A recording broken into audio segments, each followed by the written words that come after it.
CBSE words में आपका स्वागत है। इस वीडियो में हम क्लास 8 साइंस का सेकंड चैप्टर, इसका नाम है माइक्रो ऑर्गेनिजम्स, फ्रेंड एंड फो, यानी दोस्त और दुश्मन, ये डिस्कस करेंगे।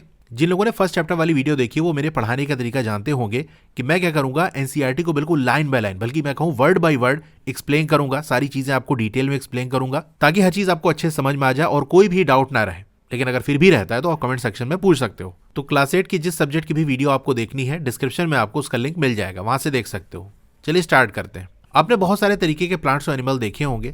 हालांकि ऐसे भी लिविंग ऑर्गेनिजम्स होते हैं हमारे आसपास जिनको हम नॉर्मली देख नहीं सकते, यानी वो बहुत छोटे होते हैं, हमको दिखाई नहीं पड़ते। तो ऐसे ही ऑर्गेनिजम्स को हम माइक्रो ऑर्गेनिजम्स कहते हैं, या शॉर्ट में माइक्रोब्स कहते हैं। तो माइक्रो ऑर्गेनिजम्स या माइक्रोब्स ऐसे लिविंग ऑर्गेनिजम्स हैं जो इतने छोटे होते हैं कि नॉर्मली हमको दिखाई नहीं पड़ते, डायरेक्ट हम उनको देख नहीं सकते। फॉर एग्जाम्पल, आपने ये चीज ऑब्जर्व की होगी कि रेनी सीजन के अंदर मॉइस्ट ब्रेड, यानी ब्रेड अगर गीली हो जाए, ठीक है, रेनी सीजन है, उसमें ब्रेड अगर हमारी इसे बाहर रखी है, थोड़ा उस पर पानी वगैरह गिर गया, नम हो गई, गीली हो गई, तो वो क्या हो जाती है, स्पॉइल्ड हो जाती है, खराब हो जाती है, और उसकी जो सरफेस है वो कवर हो जाती है with greyish white patches. Grey और व्हाइट कलर के धब्बे उस ब्रेड पे आपको दिखाई पड़ते हैं। ये देखो यहाँ पर इस इमेज में देख सकते हो, ये ग्रे कलर का और कुछ व्हाइट भी होता है, ऐसे धब्बे आपको देखने को मिलेंगे। अब इन पैचेस को, इन धब्बों को मैग्नीफाइंग ग्लास के थ्रू ऑब्जर्व करो, आपको दिखाई पड़ेगा छोटा सा ब्लैक कलर का गोल सा स्ट्रक्चर।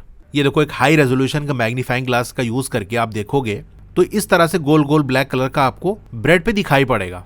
क्या आप जानते हो ये जो स्ट्रक्चर है वो क्या है और ये कहां से आते हैं? तो बेसिकली ये गोल गोल सा आप जो देख रहे हो ये फंजाई है। अभी आगे हम उसके बारे में डिटेल में समझेंगे। तो ये लिविंग ऑर्गेनिजम्स होते हैं। ये ब्रेड पे इस तरह से, ये देखो, हवा में हमारे आसपास प्रेजेंट रहते हैं। जहां गीली सरफेस देखी और कुछ खाने की चीज देखी, ये आकर उस पर बैठ जाते हैं, जम जाते हैं। फिर ये धीरे धीरे ग्रो करने लगते हैं और फैलने लगते हैं। यहां पर इस इमेज में आप देख सकते हो, ये इस तरह से पूरा प्लांट की तरह से ग्रो हो जाएंगे और ब्रेड की सरफेस को पूरा कवर करने लगेंगे। तो ये इस तरह से आपको जो यहाँ पर दिख रहा है, ये मैग्नीफाइंग ग्लास या माइक्रोस्कोप के थ्रू इस तरह से दिखेगा। वैसे डायरेक्ट देखोगे तो इस तरह से आपको नहीं क्लियर समझ में आएगा। तो ये जो स्ट्रक्चर्स हैं वो है ब्रेड मोल्ड, और ये आते कहां से हैं? ये हमारी सराउंडिंग में, हमारे आसपास प्रेजेंट रहते हैं, हवा में प्रेजेंट है या कहीं पर और प्लांट वगैरह पे हैं, तो इस तरह से हर जगह प्रेजेंट रहते हैं। जहां इनको खाना और पानी दिखा वहां पर आकर ये ग्रो करने लगेंगे। तो ये जो ब्रेड मोल्ड है, इसको थोड़ा सा मैं अगर ड्रॉ करके दिखाऊं तो जैसे ये हमारी ब्रेड की सरफेस है, इस पे ये इस तरह से ग्रो होने लगते हैं। ये ऐसे थ्रेड लाइक स्ट्रक्चर होता है और ये ऊपर बॉल टाइप का आपको दिखाई पड़ता है। खैर, हमको बहुत डिटेल में इन चीजों को नहीं समझना है, बस जस्ट आपको आइडिया दे दिया कि स्ट्रक्चर अगर हम मैग्नीफाइंग ग्लास या माइक्रोस्कोप से देखें तो किस तरह से दिखाई पड़ेगा। तो ये जो पूरा आपका स्ट्रक्चर है ये है bread mould. 2.1 micro organisms. Activity 2.1, आपको कुछ गीली मिट्टी को कलेक्ट करना है फील्ड से और उसको बीकर के अंदर रख दो, थोड़ा सा पानी उसमें ऐड कर दो। तो पानी ऐड करोगे क्या होगा, मिट्टी नीचे बैठने लगेगी, ठीक है। तो जो सॉइल पार्टिकल है जब वो सेटल डाउन हो जाए, नीचे बैठ जाए और पानी वाला हिस्सा ऊपर रह जाए, तो ऑब्जर्व करो drop of water from the beaker under a microscope. तो एक बूंद पानी आप उसमें से ले लो और स्लाइड पे रख के माइक्रोस्कोप के अंडर उसको देखो। आपको क्या दिखाई पड़ेगा? आप देखोगे छोटे छोटे ऑर्गेनिजम्स हैं जो कि वैसे हमको नहीं दिखाई पड़े थे। अगर डायरेक्ट आप उस पानी में देखोगे तो आपको कोई ऑर्गेनिजम्स नहीं दिखेंगे, लेकिन माइक्रोस्कोप के थ्रू देख रहे हैं तो बहुत छोटे छोटे ऑर्गेनिजम्स उसके अंदर फ्लोट कर रहे हैं, तैर रहे हैं। एक्टिविटी 2.2 करो। इसके अंदर आपको क्या करना है, कुछ ड्रॉप आपको वाटर ले लेनी है पॉन्ड से, ठीक है, तालाब से पानी ले लिया कुछ बूंद, और उसको ग्लास स्लाइड पे आपको स्प्रेड कर देना है और माइक्रोस्कोप के अंडर ऑब्जर्व करना है। तो तालाब के पानी को भी अगर आप माइक्रोस्कोप के अंडर देखोगे तो वहां पर भी आपको छोटे छोटे ऑर्गेनिजम्स मूव करते हुए दिखाई देंगे। तो ये जो ऑब्जर्वेशंस हैं जो हमने दोनों एक्टिविटी के अंदर देखा, ये हमको ये बताते हैं कि वाटर और सॉइल टाइनी ऑर्गेनिज्म से भरे होते हैं। यानी वाटर ले लो, सॉइल ले लो, इसके अंदर छोटे छोटे ऑर्गेनिजम्स भरे पड़े होते हैं। अब क्योंकि इतने छोटे होते हैं इसीलिए हमको डायरेक्टली नहीं दिखाई पड़ते, उसके लिए हमको माइक्रोस्कोप का यूज करना पड़ता है, इसीलिए इसको हम माइक्रो ऑर्गेनिजम्स कहते हैं। दो not all of them fall into category of microbes. अच्छा, वाटर और सॉइल के अंदर जो भी ऑर्गेनिज्म आपको दिखाई पड़ते हैं वो सारे माइक्रोब्स नहीं होते। जैसे वाटर के अंदर कोई इंसेक्ट है जो कि हमको डायरेक्टली दिखाई पड़ रहा है तो वो आपका माइक्रो ऑर्गेनिजम्स नहीं कहलाएगा ना। इस तरह सॉइल के अंदर भी बहुत सारे इंसेक्ट होते हैं, एंट वगैरह हो गई, तो ये आपके इंसेक्ट के अंदर आएगी। तो यही बात यहाँ कही जा रही है कि सारे ही जो आपको वहां दिखाई पड़ रहे हैं वो माइक्रोब्स नहीं होते। कैसे हम क्लासीफाई करेंगे, कैसे हम डिवाइड करेंगे, ये सारा आगे का टॉपिक है, डिटेल में बाद में समझेंगे। अब ये जो माइक्रो ऑर्गेनिजम्स या माइक्रोब्स हैं ये इतने छोटे होते हैं साइज के अंदर that they cannot be seen with unaided eye. Unaided eye से इनको देख नहीं सकते। अभी अनएडेड आई क्या है, यानी डायरेक्टली अपनी आईज से नहीं देख सकते, किसी एड की जरूरत पड़ेगी, किसी इंस्ट्रूमेंट की जरूरत पड़ेगी, जैसे मैग्नीफाइंग ग्लास हो गया या माइक्रोस्कोप हो गया, तो उसके थ्रू आप देखोगे तो दिखेगा, डायरेक्टली आई से नहीं दिखेगा। तो किसी एड, किसी की मदद की जरूरत पड़ेगी आपको इनको देखने के लिए, इतने छोटे होते ही है। अब इनमें से कुछ माइक्रो ऑर्गेनिजम्स जैसे आपका फंगस हो गया जो कि ब्रेड पे ग्रो होता है, इनको तो आप मैग्नीफाइंग ग्लास का यूज करके देख सकते हो। वहीं जो दूसरे माइक्रो ऑर्गेनिजम्स हैं उनको बिना माइक्रोस्कोप की हेल्प के आप नहीं देख सकते, इसीलिए हम इसको माइक्रो ऑर्गेनिजम्स कहते हैं या माइक्रोब्स कहते हैं। तो यहाँ स्टार्टिंग में अगर आप माइक्रो पे ध्यान दो तो माइक्रो से माइक्रोस्कोप, यानी ऐसे ऑर्गेनिजम्स हैं जिनको माइक्रोस्कोप की हेल्प से हम देख सकते हैं, डायरेक्टली नहीं देख सकते। अब माइक्रो ऑर्गेनिजम्स को क्लासिफाई किया गया है 4 मेजर ग्रुप्स के अंदर, 4 बड़े बड़े ग्रुप बना दिए गए हैं माइक्रो ऑर्गेनिजम्स के। ये ग्रुप आपके एक तो बैक्टीरिया हो गया, फंजाई हो गया, प्रोटोजोआ हो गया और कुछ एल्गी। अब कुछ एल्गी का मतलब क्या है? देखो एल्गी आपके बेसिकली 2 कैटेगरी में हम डिवाइड कर सकते हैं। एक आपके मैक्रो एल्गी होते हैं, यानी जिनका साइज बड़ा होता है, बिना माइक्रोस्कोप के भी दिखाई पड़ सकते हैं, तो वो हमारे माइक्रो ऑर्गेनिजम्स की कैटेगरी में नहीं आते। वहीं कुछ एल्गी ऐसे होते हैं जो माइक्रो होते हैं, बहुत छोटे साइज के होते हैं, वो आपके माइक्रो ऑर्गेनिजम्स की कैटेगरी में आते हैं।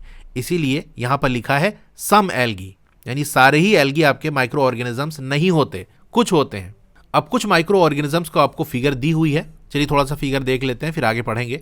तो यहाँ पर इमेज आप देख सकते हो, ये वाली और ये वाली, ये बैक्टीरिया की है, कुछ बैक्टीरिया की इमेज बनी है। फिर सेकंड वाली फिगर के अंदर 2 एल्गी के एग्जाम्पल दिए हुए हैं आपको, यानी एल्गी किसी एक ऑर्गेनिज्म का नाम नहीं है। जैसे मैं कहूँ एनिमल, तो एनिमल किसी एक ऑर्गेनिज्म का नाम तो नहीं है ना, एनिमल में बहुत सारे आ गए, कैट हो गया, काऊ, मंकी, इस तरह बहुत सारे एनिमल्स हैं। अगर बर्ड्स की बात कर ले तो कोई एक बर्ड तो है नहीं, बहुत सारी बर्ड्स हैं, इसी तरह कई तरीके की फिशेज हैं। तो जब हम एल्गी की बात करते हैं तो किसी एक ऑर्गेनिज्म का नाम नहीं है, बल्कि ग्रुप ऑफ ऑर्गेनिजम्स का नाम है। तो कई तरीके के एल्गी होते हैं, जैसे आपका ये क्लैमिडोमोनास है, ये इमेज बनी स्पायरोगायरा की। फिर प्रोटोजोआ की बात कर ले तो ये भी कई तरीके के होते हैं। एक प्रोटोजोआ है जिसका नाम है अमीबा, दूसरा पैरामीसियम। फिर फंजाई की बात कर लें तो देखो 3 तरीके के फंजाई की आपको यहाँ पर इमेज बनी हुई है। ब्रेड मोल्ड आपको मैंने बना के दिखाया था ना, इस तरह से बने होते हैं, ऊपर ऐसे बॉल टाइप का लगा होता है।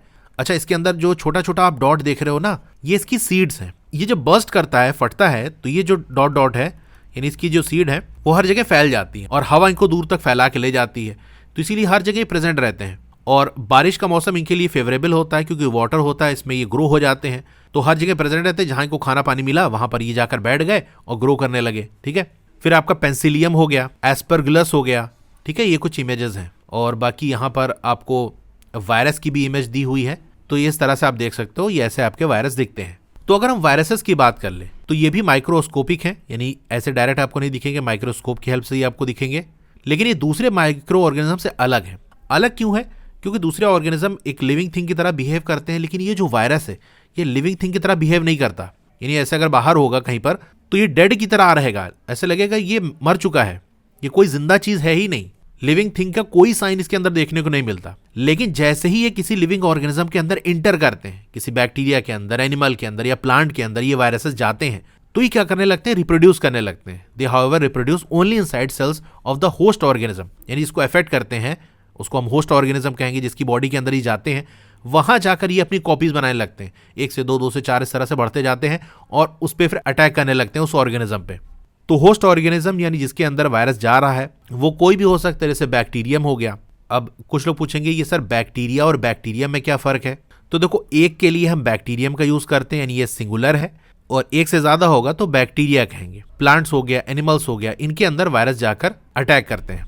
कुछ वायरसेस की इमेज आपको दी हुई जो कि मैं आपको दिखा चुका हूं। कॉमन एलिमेंट्स यानी कुछ कॉमन सी बीमारियां, जैसे कि आपका कोल्ड हो गया, ठीक है, सर्दी जुकाम हो गया, इन्फ्लुएंजा या जिसको हम फ्लू भी कहते हैं, बहुत सारे फ्लू का नाम आपने सुना होगा, बर्ड फ्लू, स्वाइन फ्लू, और बहुत सारे कफ्स यानी कई तरीके की जो खांसियां हैं ये वायरस की वजह से होती हैं। वायरस आके बॉडी में अटैक करता है तो आपको कोल्ड हो गया या कोई फ्लू हो गया या आपको खांसी आने लगी। हर खांसी नहीं, ज्यादातर खांसी आपकी वायरस की वजह से होती है। तो ये तो कुछ कॉमन सी बीमारी हो गई। इसके अलावा सीरियस डिजीजेस भी होती हैं, ऐसी बीमारियां जो बहुत ज्यादा हमारी हेल्थ को नुकसान पहुंचाती हैं, जान भी जा सकती है।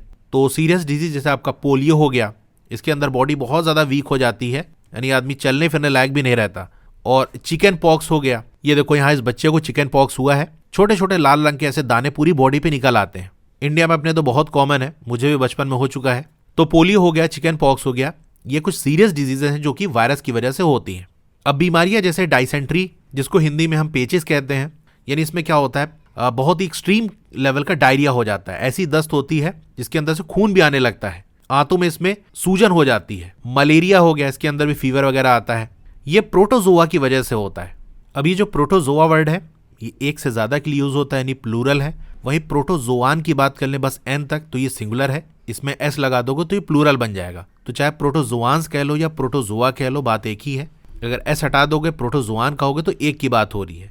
तो ये जो बीमारियां हैं, डिसेंट्री हो गया, मलेरिया हो गया, ये प्रोटोजोआ की वजह से होती है। वही टाइफाइड और ट्यूबरक्लोसिस, जिसको शॉर्ट में टीबी कहते हैं कि भैया टीबी हो गया इनको, ठीक है। टाइफाइड में देखो बुखार आता है, और टीबी के अंदर ये लंग्स के अंदर इन्फेक्शन हो जाता है, इसमें बड़ा खांसी और काफ़ी दिक्कत होती है। तो टाइफाइड और टीबी जो आपके हैं वो बैक्टीरियल डिजीजेज हैं, बैक्टीरिया की वजह से होते हैं। आपने इनमें से कुछ ऑर्गेनिजम्स के बारे में क्लास 6 और 7 में पढ़ा होगा। अच्छा, आपको इन चैप्टर्स के नोट्स भी बहुत जल्दी मिल जाएंगे। अभी इस पे वर्क चल रहा है, जैसे ही हमारा नोट्स बन जाएगा डिस्क्रिप्शन में आपको नोट्स करके एक लिंक मिल जाएगा। नोट्स के आगे लिंक होगा, उस पर क्लिक करोगे तो वेबसाइट ओपन हो जाएगी, वहाँ नोट्स आप पढ़ भी सकते हो। नीचे जाओगे तो डाउनलोड का भी ऑप्शन है, वहाँ से डाउनलोड कर सकते हो। 2.2 where do micro organisms live. अब ये जो माइक्रो ऑर्गेनिजम्स हैं वो कहाँ रहते हैं? तो देखो, माइक्रो ऑर्गेनिजम्स दो तरीके के होते हैं। एक तो आपका सिंगल सेल्ड हो गया, एक सेल के बने हुए, आप ही पढ़ चुके होगी। सेल बेसिक फंक्शनल यूनिट है लाइफ की। इन्हें जैसे हमको कोई घर बनाना है तो उसमें बेसिक सी चीज क्या होती है? ब्रिक। भाई ईंट को जोड़ जोड़ के पूरा घर बनता है। उसी तरह एक लिविंग ऑर्गेनिज्म सेल से मिलकर बना होता है। तो माइक्रो ऑर्गेनिजम्स में दो कैटेगरी होती है। एक वो जो सिर्फ एक ही सेल के बने होते हैं, इनमें आपका जैसे बैक्टीरिया हो गया, कुछ एल्गी हैं जो कि सिर्फ एक ही सेल के बने होते हैं, प्रोटोजोआ हो गए, ठीक है। या माइक्रो ऑर्गेनिजम्स एक से ज्यादा सेल से बने होते हैं, यानी एक से ज्यादा सेल्स मिल के पूरा वो ऑर्गेनिज्म बनता है, तो वो हमारे मल्टी सेलुलर ऑर्गेनिजम्स कहलाते हैं, ठीक है। याद रखना, सिंगल सेल्ड ऑर्गेनिजम्स और मल्टी सेलुलर ऑर्गेनिजम्स, ये दो तरीके के होते हैं। तो मल्टी सेलुलर में बहुत सारे एल्गी आ गए, फंजाई आ गए, ठीक है। तो ये तो कैटेगरी हो गई। रहते कहाँ है? हमारा सवाल ये था। They live in all types of environment, हर तरीके के एनवायरमेंट में रहते हैं। ऐसे नहीं कह सकते भैया फला जगह मिलेंगे बस खाली।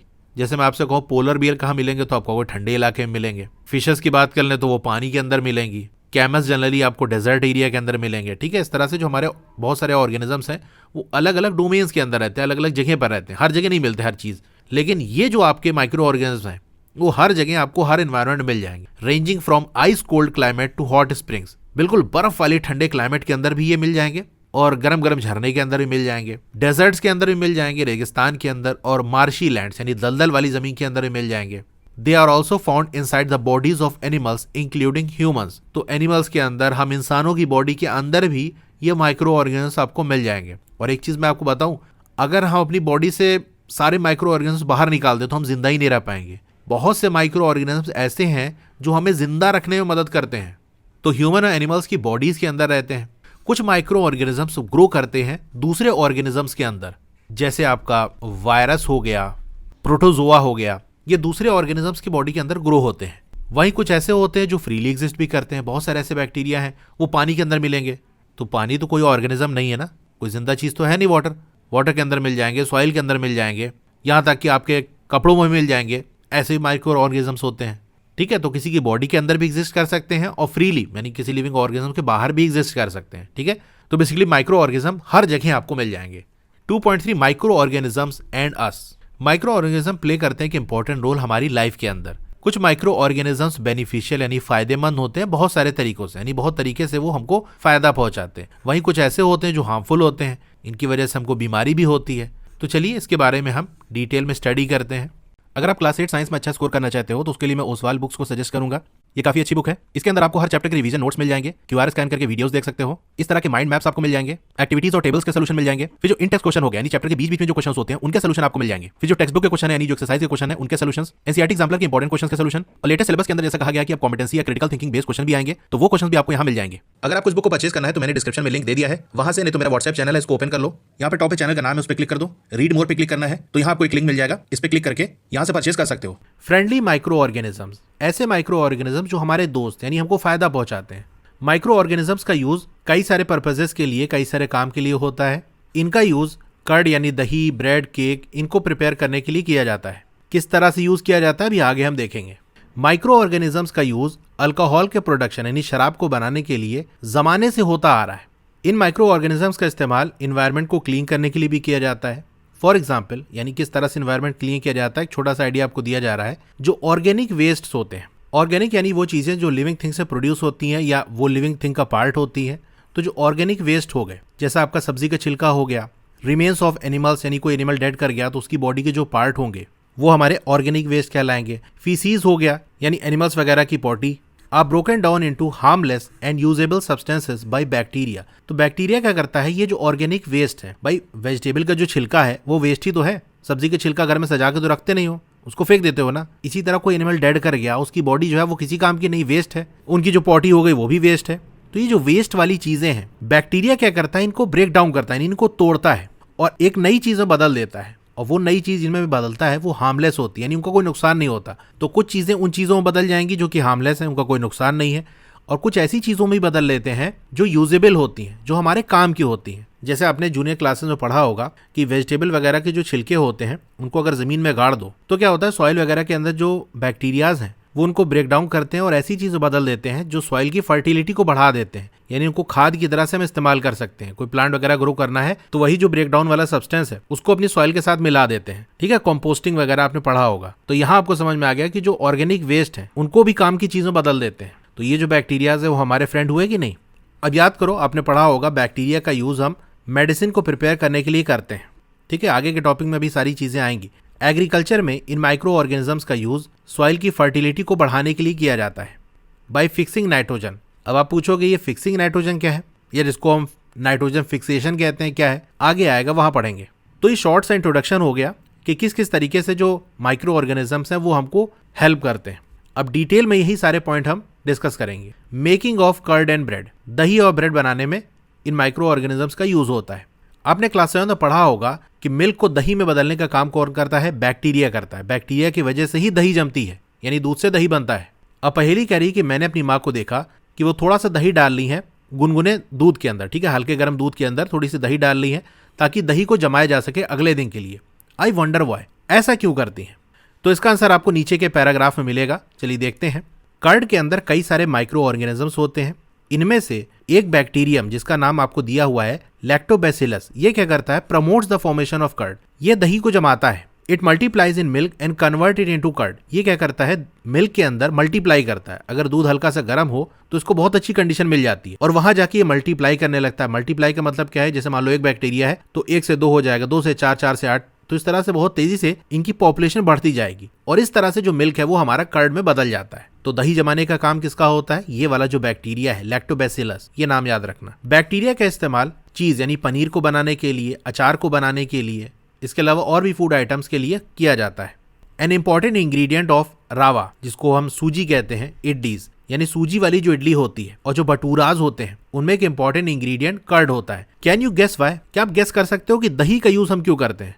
तो देखो, इनको बनाने के लिए हम कर्ड यानी दही का यूज करते हैं, और जैसा कि ऊपर हम पढ़ चुके हैं कि कर्ड के अंदर लैक्टोबैसिलस बैक्टीरिया होता है। ये बैक्टीरिया क्या करता है, इडली और भटूरे के अंदर जो शुगर होती है उसको ब्रेक करता है, तोड़ता है और कार्बन डाइऑक्साइड रिलीज करता है।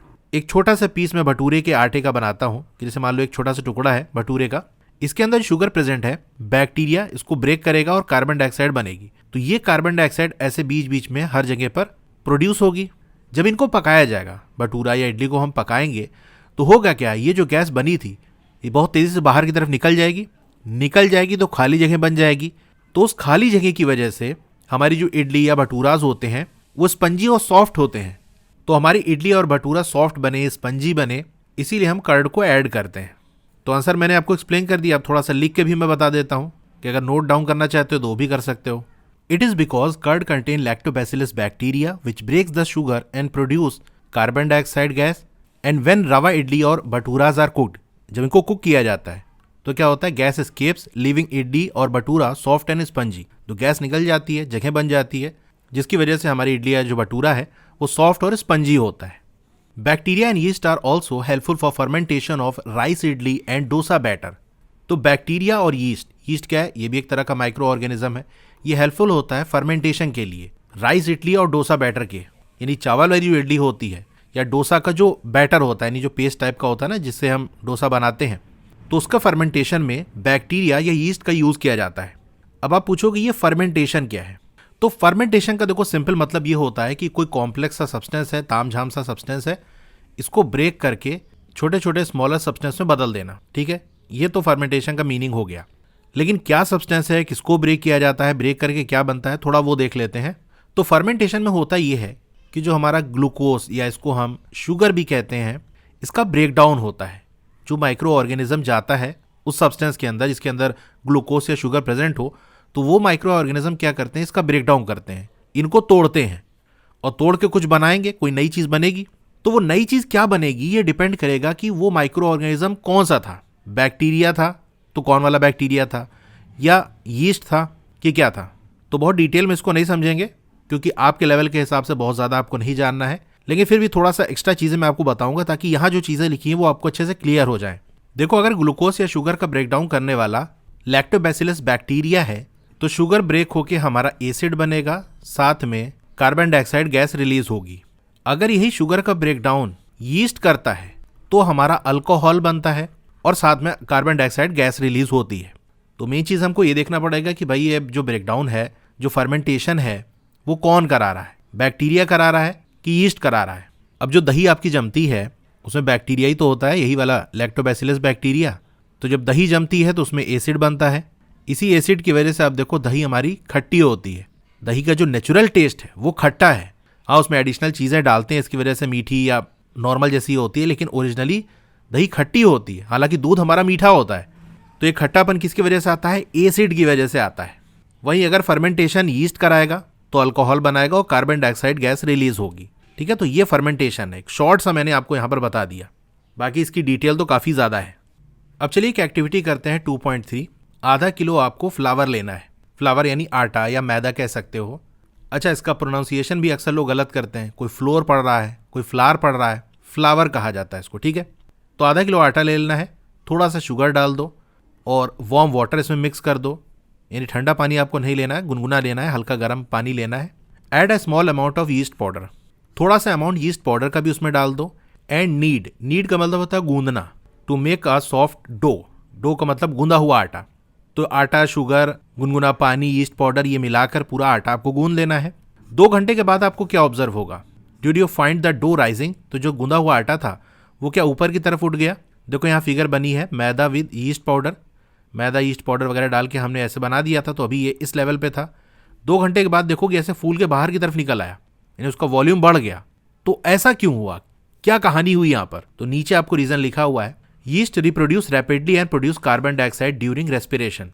तो यीस्ट क्या करता है, जब रेस्पायर करता है, यानी उसमें जब रेस्पिरेशन होता है, रेस्पिरेशन आप जूनियर क्लासेस में पढ़ कर आ चुके हो कि ऐसा प्रोसेस होता है जिसके जरिए कोई भी लिविंग ऑर्गेनिज्म एनर्जी बनाता है, वो एनर्जी जो कि वो इस्तेमाल करेगा अपने काम के लिए। तो जैसे हम भी रेस्पिरेशन करते हैं, हमारे केस में क्या होता है, हम जो फूड खाते हैं वो हमारे बॉडी के सेल्स तक जाता है, फिर जो हम ब्रीदिंग करते हैं, सांस लेते हैं, वहाँ से जो ऑक्सीजन है वो हमारे सेल्स तक जाती है।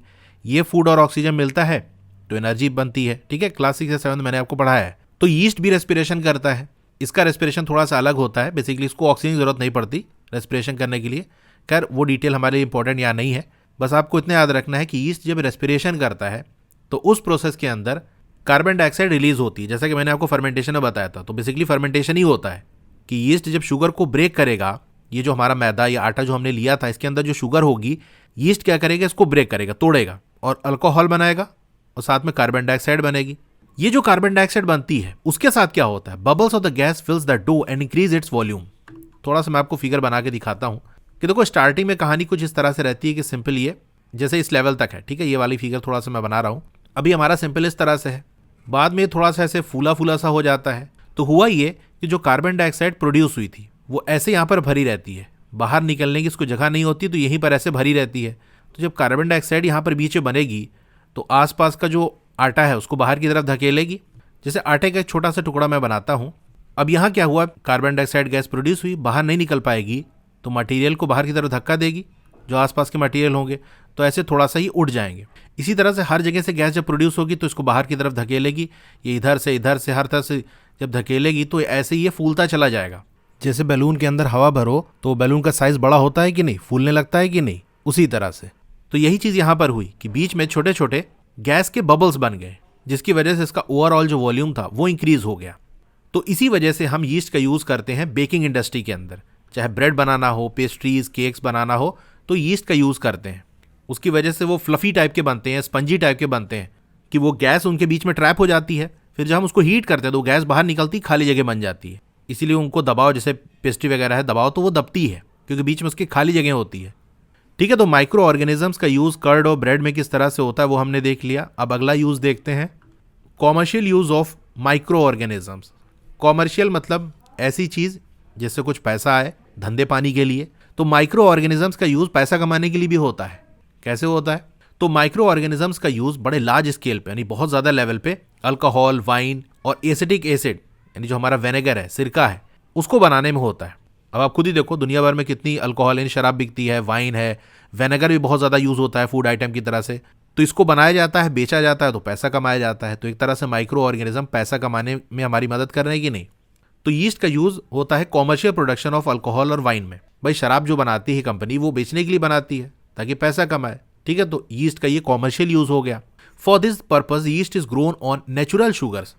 अब इस काम के लिए यीस्ट को ग्रो कराया जाता है। भाई यीस्ट हमारा देखो माइक्रो ऑर्गेनिज्म है, इससे हम अल्कोहल बनाते हैं। तो ये यीस्ट की पॉपुलेशन ज्यादा होनी चाहिए कि नहीं?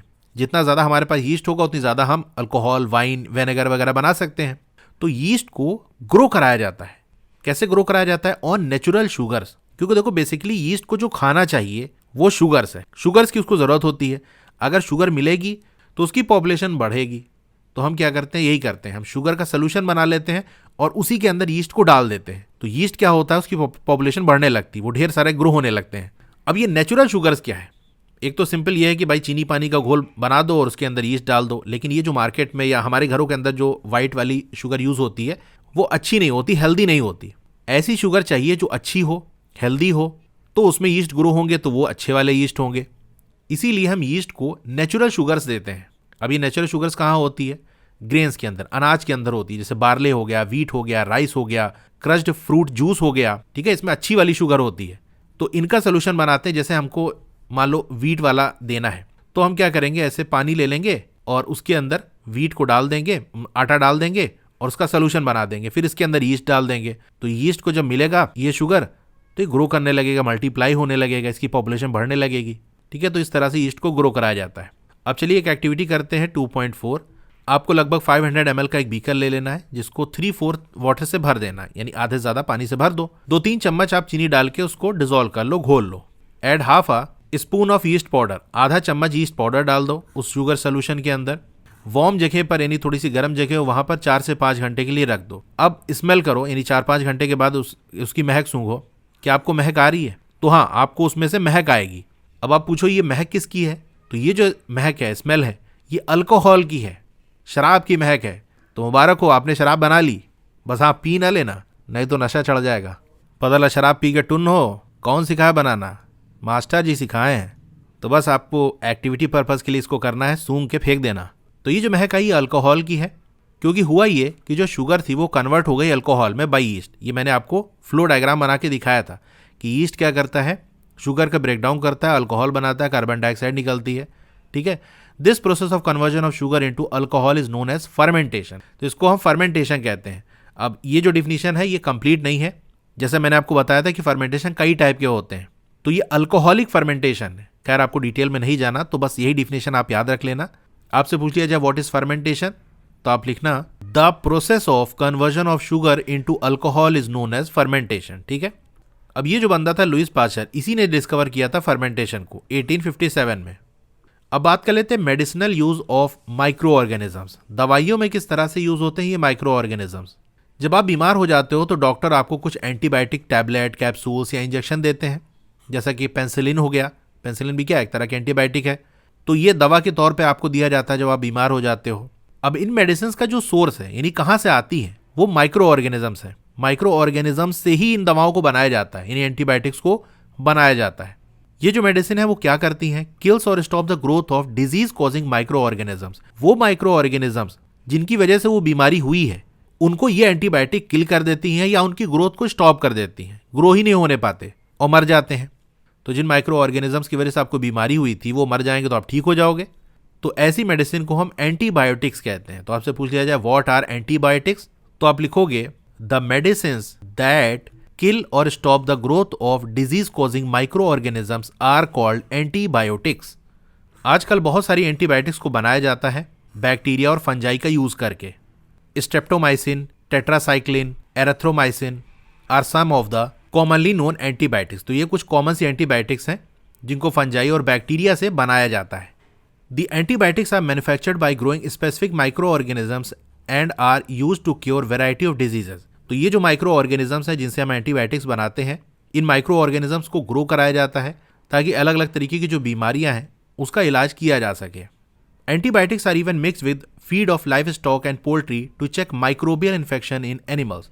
अब जो लाइफ स्टॉक हो गए यानी जो पशु हो गए, गाय भैंस हो गई, पोल्ट्री वाला हो गया जैसे मुर्गी उर्गी हो गया, तो इनमें अगर माइक्रोबियल इन्फेक्शन हो गया यानी कोई माइक्रो ऑर्गेनिज्म इनकी बॉडी पर अटैक कर दिया और इन्फेक्शन पैदा कर दिया, इनको बीमार कर दिया, तो इनको चेक करने के लिए, देखो टू चेक का मतलब यहाँ जांच पड़ताल नहीं है। टू चेक के कई मीनिंग होते हैं, यहाँ पर जो मीनिंग होगी वो है किसी चीज को कंट्रोल करना या रोकना। तो किसी एनिमल को अगर माइक्रोबियल इन्फेक्शन हो गया है तो उस इन्फेक्शन को रोकने के लिए या खत्म करने के लिए हम एंटीबायोटिक्स को उनके चारे के साथ मिला देते हैं। अब एनिमल्स हमारी तरह तो है नहीं कि भाई टैबलेट लेके पानी पी लिए या सिरप पी लिए, उनको तो उनके खाने के साथ मिला के देना होता है, तो ऐसे ही दिया जाता है। अभी जो एंटीबायोटिक्स हैं इनका यूज़ हम प्लांट डिजीजेस को कंट्रोल करने के लिए भी करते हैं। कोई बीमारी हो गई प्लांट में, उसको दूर करना है या वो फैलने ना पाए, तो उसके लिए एंटीबायोटिक्स का यूज़ होता है। ऊपर एक बॉक्स है, थोड़ा उसको भी हम देख लेते हैं।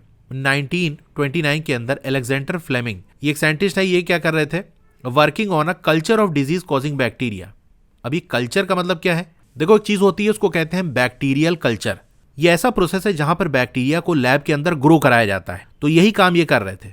कुछ ऐसे बैक्टीरिया जिनसे बीमारी होती है उसके कल्चर पे वर्क कर रहे थे, यानी उन बैक्टीरिया को ग्रो करा रहे थे।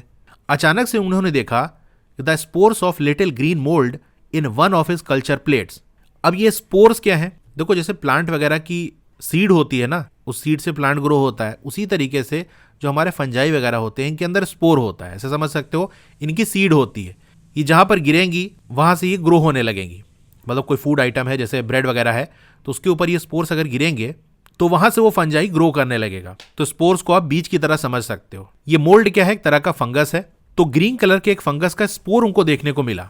जिस प्लेट के अंदर वो बैक्टीरिया को ग्रो कर रहे थे उसी के अंदर उनको हरे रंग का एक स्पोर भी दिखाई पड़ गया। उन्होंने ऑब्जर्व किया कि इस मोल्ड की प्रेजेंस की वजह से जो बैक्टीरिया की ग्रोथ है वो प्रिवेंट हो गई। भाई कल्चर कर रहे थे ना, ये बैक्टीरिया की पॉपुलेशन बढ़ा रहे थे। असल में हुआ ये था ना कि जहां लैब में ये कल्चर कर रहे थे खिड़की खुली थी, तो स्पोर्स वगैरह फंगस के उड़ते रहते हैं, उड़ के आके उस प्लेट में गिर गए जहां बैक्टीरिया की ग्रोथ करा रहे थे ये। तो उन्होंने ये देखा कि इस मोल्ड की वजह से, ये जो स्पोर था इसकी वजह से बैक्टीरिया की ग्रोथ रुक गई। जो पहले बहुत 1 से 2, 2 से 4, 4 से 8 हो रहे थे, अब वो नहीं हो पा रहे हैं। और इतना ही नहीं बल्कि कुछ बैक्टीरिया को इसने किल भी कर दिया। तो यहां से इनको बात समझ में आई कि अच्छा ये जो फंगस है, इसके जो स्पोर हैं, ये बैक्टीरिया की ग्रोथ को रोकते हैं, उनको मारते हैं। तो अगर मान लो ये बैक्टीरिया हमारे बॉडी के अंदर कुछ इन्फेक्शन कर दिए हैं और यही फंगस का इस्तेमाल हम कर लें तो बैक्टीरिया मर जाएंगे, बीमारी से छुटकारा मिल जाएगा। तो यहां से मोल्ड पेनिसिलिन को प्रिपेयर किया गया, यानी जो पेनिसिलिन एंटीबायोटिक है उसको बनाया गया। अब एक इंपॉर्टेंट चीज जो कि आपको याद रखना है कि एंटीबायोटिक्स को आपको क्वालिफाइड डॉक्टर की एडवाइस से ही लेना है। अपने मन से ऐसे एंटीबायोटिक नहीं खानी है कि हम जानते हैं ये वाली एंटीबायोटिक खाई जाती है तो खा लेते हैं, या कोई झोला छाप डॉक्टर है उससे पूछ लिए। नहीं, क्वालिफाइड डॉक्टर है, उसकी एडवाइस यानी वो कहे तब आपको एंटीबायोटिक खानी है। और दूसरा पॉइंट जिसमें अक्सर लोग गलती करते हैं वो ये, complete the course prescribed by the doctor. Doctor ने जो कोर्स प्रिस्क्राइब किया है उसको कंप्लीट करना है। जैसे डॉक्टर ने अगर आपसे कहा है कि सुबह शाम ये आपको एंटीबायोटिक खानी है 3 दिन तक, तो ऐसा नहीं कि बस एक टाइम खा रहे हो, या एक दिन खाया आपका ठीक हो गया, 2 दिन खाया आप ठीक हो गया, तो कह रहे अब तीसरे दिन क्या दें, डॉक्टर का तो काम ही है बढ़ा कर देगा। अब 2 दिन में हम ठीक हो गए तो क्या मतलब है अगले दिन खाने का। ये बड़ी गलती करते हैं लोग। कोर्स कंप्लीट होना चाहिए एंटीबायोटिक्स का। अगर आप एंटीबायोटिक को लोगे जब उसकी जरूरत ना हो, या रॉन्ग डोज लोगे, 2 दिन कहा था आपने 3 दिन खा लिया, या 3 दिन कहा था आपने 2 ही दिन खाया, तो रॉन्ग डोज हो गया ना। इट में make the drug less effective when you might need it in future. तो इसकी वजह से जो ड्रग यानी जो दवा है वो आगे के लिए आपके लिए लेस इफेक्टिव हो जाएगी, यानी फ्यूचर में जब उन दवा को आप खाओगे तो उतना ज्यादा फायदा नहीं करेगी। अब ये कैसे होता है, तो देखो बैक्टीरिया को किल करने के लिए डॉक्टर ने कहा कि ये जो एंटीबायोटिक है रोजाना आपको 1 गोली लेनी है 3 दिन तक। तो एक दवा लोगे उस बैक्टीरिया पे चोट पड़ेगी, कुछ बैक्टीरिया हो सकता है मर जाएंगे, कुछ बचे रहेंगे। दोबारा लोगे और कुछ मर जाएंगे, तीसरे में लगभग सारे बैक्टीरिया खत्म हो जाएंगे। तो ये इसका कोर्स होता है। अब आपने 2 ही दिन ली, तीसरी वाली गोली नहीं ली, तो कुछ बैक्टीरिया बच जाएंगे जिन्होंने इस दवा के असर को झेल लिया। तो वो जो दवा का असर झेले होते हैं वो बड़े पावरफुल हो जाते हैं कि 2 गोली खाई लेकिन फिर भी हम बचे रहे। अब ये वाले बैक्टीरिया जब ग्रो करेंगे, इनकी पॉपुलेशन जब बढ़ेगी, इनके जब बच्चे होंगे तो वो भी इनकी तरह पावरफुल होंगे। तो अगली बार जब ये अटैक करेगा तो उस दवा का इतना असर नहीं पड़ेगा, आपको थोड़ी और स्ट्रॉन्ग डोज लेनी पड़ेगी या दूसरे तरीके की दवा लेनी पड़ेगी, क्योंकि पहली वाली दवा खाने की इनको आदत पड़ गई है, इन्होंने उसको झेल लिया था। कभी कभी हो सकता है आपने ऑब्जर्व किया हो कि आप ठीक हो जाते हो और उसको लगता है अरे हम तो ठीक हो गए, कुछ दिन बाद फिर से वो पलट आता है बीमारी और जब दोबारा आता है तो वो ज़्यादा स्ट्रांग होता है। अब जो पुरानी वाली दवा है उसको खाओगे तो भी वो उतना असर नहीं करती। इसके साथ साथ एंटीबायोटिक्स को अगर अननेसेसरीली लोगे, यानी ज़रूरत नहीं है फिर भी लिए जा रहे हो, तो ये जो बेनिफिशियल बैक्टीरिया है बॉडी के, उनको भी किल कर देगा। ऐसे बैक्टीरिया होते हैं जो हमारी बॉडी के लिए फ़ायदेमंद होते हैं, हमारी बॉडी के अंदर प्रेजेंट है, अभी भी प्रेजेंट होंगे आपकी बॉडी के अंदर, हम सभी की बॉडी में होते हैं, तो उनको भी ये किल करने लगेगा। अब ये जो एंटीबायोटिक है ये इफेक्टिव नहीं होती अगर आपको कोल्ड या फ्लू हो, और वो कोल्ड और फ्लू वायरसेस की वजह से हो, यानी वायरल वाला जो कोल्ड या फ्लू होता है उसमें एंटीबायोटिक्स काम नहीं करती, क्योंकि एंटीबायोटिक्स बैक्टीरिया को मारती हैं, वायरस को नहीं मारती। ठीक है, तो मेडिसिन में किस तरह से माइक्रो ऑर्गेनिजम्स का यूज़ होता है वो हमने देख लिया। अब बात कर लेते हैं वैक्सीन की। अब बच्चों को, इन्फेंट्स यानी छोटे बच्चे और जो बेबीज़ हैं, उनको वैक्सीन क्यों दी जाती है, वैक्सीनेशन क्यों किया जाता है। वैक्सीन तो अब इतना कॉमन है कि हम सभी जानते हैं कि हाँ भैया वैक्सीन है, टीका लगता है। तो बच्चों को जो टीका लगता है वो क्यों लगता है? When a disease carrying microbes enters our body, कोई बीमारी वाला माइक्रोब हमारी बॉडी के अंदर एंटर करता है तो हमारी जो बॉडी है वो प्रोड्यूस करती है एंटीबॉडीज। अब ये एंटीबॉडीज क्या है भाई? अभी ऊपर हमने देखा था एंटीबायोटिक, इन दोनों में अक्सर लोग गलती कर देते हैं, कंफ्यूज हो जाते हैं, या इसका उधर उसका इधर कर देते हैं। एंटीबायोटिक और एंटीबॉडीज ये दोनों अलग चीज है। क्या है थोड़ा समझते हैं। जो अभी हमने ऊपर देखा था एंटीबायोटिक्स, ये क्या होती हैं? ये ड्रग्स होती हैं, यानी मेडिसिन होती है, दवा होती है, जो किसी बैक्टीरिया वाली बीमारी को ठीक करने के लिए यूज की जाती है। टैबलेट, कैप्सूल या इंजेक्शन के फॉर्म में ये होती है। तो सिंपल याद रखना कि दवा होती है ये। वही जो एंटीबॉडीज हैं ये कोई दवा नहीं होती, ये हमारी बॉडी प्रोड्यूस करती है, पैदा करती है, बाहर से कुछ लेने की जरूरत नहीं पड़ती। तो एंटीबॉडीज बेसिकली एक तरह के प्रोटीन होते हैं जो कि हमारे बॉडी का जो इम्यून सिस्टम है, इम्यून सिस्टम वो होता है जो हमारी बॉडी को बीमारियों से, इन्फेक्शन से लड़ने में मदद करता है, यानी वो फाइट करता है। तो इम्यून सिस्टम एक खास तरीके का प्रोटीन बनाता है ताकि वो बीमारी से लड़ सके। यही जो प्रोटीन है इनको हम एंटीबॉडीज कहते हैं। इसको याद रखने का सिंपल सा तरीका है, जो हमारी बॉडी के अंदर बने वो एंटीबॉडीज। ठीक है, तो कोई बीमारी लेके अगर माइक्रोब यानी माइक्रो ऑर्गेनिज्म हमारी बॉडी के अंदर जाता है तो हमारी बॉडी एंटीबॉडीज प्रोड्यूस करती है ताकि जो इन्वेडर है, जो जबरदस्ती हमारी बॉडी के अंदर घुसा है, उससे फाइट किया जा सके। The body also remembers how to fight the microbe if it enters again. जैसे कोई माइक्रो ऑर्गेनिज्म हमारी बॉडी के अंदर एंटर किया, हमारी बॉडी उससे मुकाबला करी, लड़ी और उसको हरा दी। हरा तो दिया उसने, फाइट करके हमारी बॉडी जीत तो गई, यानी ये जो एंटीबॉडीज हैं वो जीत तो गई। साथ ही में हमारी बॉडी इसको याद भी रखती है इसको हमने कैसे हराया था। जैसे मान लो कोई आपके घर में जबरदस्ती घुस रहा है और आपने उसको पहले चप्पल दिखाई, वो नहीं भागा, फिर डंडा दिखाया तो फिर वो भाग गया। तो अगली बार दोबारा आएगा तो आप डायरेक्ट डंडा दिखाओगे, क्योंकि आपको मालूम है कि पिछली बार जब आया था इसको चप्पल दिखाया था तो भागा नहीं था, डंडा दिखाया था तो भागा था, तो अगली बार तुरंत आप डंडा ही लेके आ जाओगे। तो यही काम हमारी बॉडी भी करती है, किस माइक्रो ऑर्गेनिज्म से किस तरह से लड़ना है। एक बार मुकाबला करके वो जान जाती है, सीख जाती है कि हाँ इसको ऐसे हमने हराया था, तो अगली बार फाइट करना उसके लिए आसान हो जाता है क्योंकि उसको ट्रिक पता होती है। अब इसी कॉन्सेप्ट का यूज करके वैक्सीन बनाई जाती है। वैक्सीन में बेसिकली होता क्या है, देखो, अगर कोई डेड या वीकेंड माइक्रोब है are introduce into a healthy body, the body fights and kills the invading bacteria by producing suitable antibodies. अब एग्जाम्पल से हम समझते हैं इसको। जैसे मान लो मैं हेल्दी हूं, मुझे कोई बीमारी नहीं है और मैं चाहता हूं कि मुझे कोरोना वायरस ना हो, कोविड ना हो, तो मैं कोविड की वैक्सीन लूंगा। अब कोविड की वैक्सीन की कहानी क्या है, क्या होगा उसके अंदर? तो जो कोरोना वायरस है उनको डेड करके, मार के या उनको बहुत कमजोर करके इंजेक्शन के फॉर्म में मुझे दिया जाएगा। तो मेरी बॉडी क्या करेगी, उनसे मुकाबला करेगी। अब वो वायरस जो है वो मर चुके हैं या बहुत ज़्यादा कमज़ोर है, तो बॉडी को उनको हराना आसान होगा। अगर वैसे मुझे कोविड हो जाता तो हो सकता है मेरी बॉडी जीत ना पाती, इसीलिए बहुत से लोग कोविड के अंदर उनकी डेथ हो गई, क्योंकि उनकी बॉडी उस वायरस से फाइट नहीं कर पाई, हार गई। लेकिन वैक्सीन में क्या कर रहे हैं, उन्हीं वायरस को हम कमज़ोर करके या मार के बॉडी को दे रहे हैं ताकि बॉडी आसानी से उनको हरा सके। ऐसे समझो, मान लो बहुत कोई पावरफुल पहलवान है, उससे डायरेक्ट आप लड़ोगे तो हरा नहीं पाओगे, वही जीतेगा। लेकिन उसको इतना कमज़ोर कर दो, मान लो 10 दिन खाना ही ना दो, बेचारा उठ ही नहीं पा रहा, आप तो जाके हरा ही दोगे, या वो मर गया है तो बच्चा भी जाके हरा देगा उसको। यही चीज़ वैक्सीन के अंदर होती है। जिस बीमारी की वैक्सीन दी जाती है वो बीमारी जिन माइक्रो ऑर्गेनिज्म की वजह से होती है, वही माइक्रो ऑर्गेनिज्म बॉडी के अंदर डाले जाते हैं। तो अगर डेड या कमज़ोर माइक्रोब्स को इंट्रोड्यूस कराया जाएगा हेल्दी बॉडी के अंदर, तो वो बॉडी फाइट करेगी और किल कर देगी जो इन्वेडिंग बैक्टीरिया या माइक्रो ऑर्गेनिज्म है, एंटीबॉडीज़ को प्रोड्यूस करके। The antibodies remain in the body.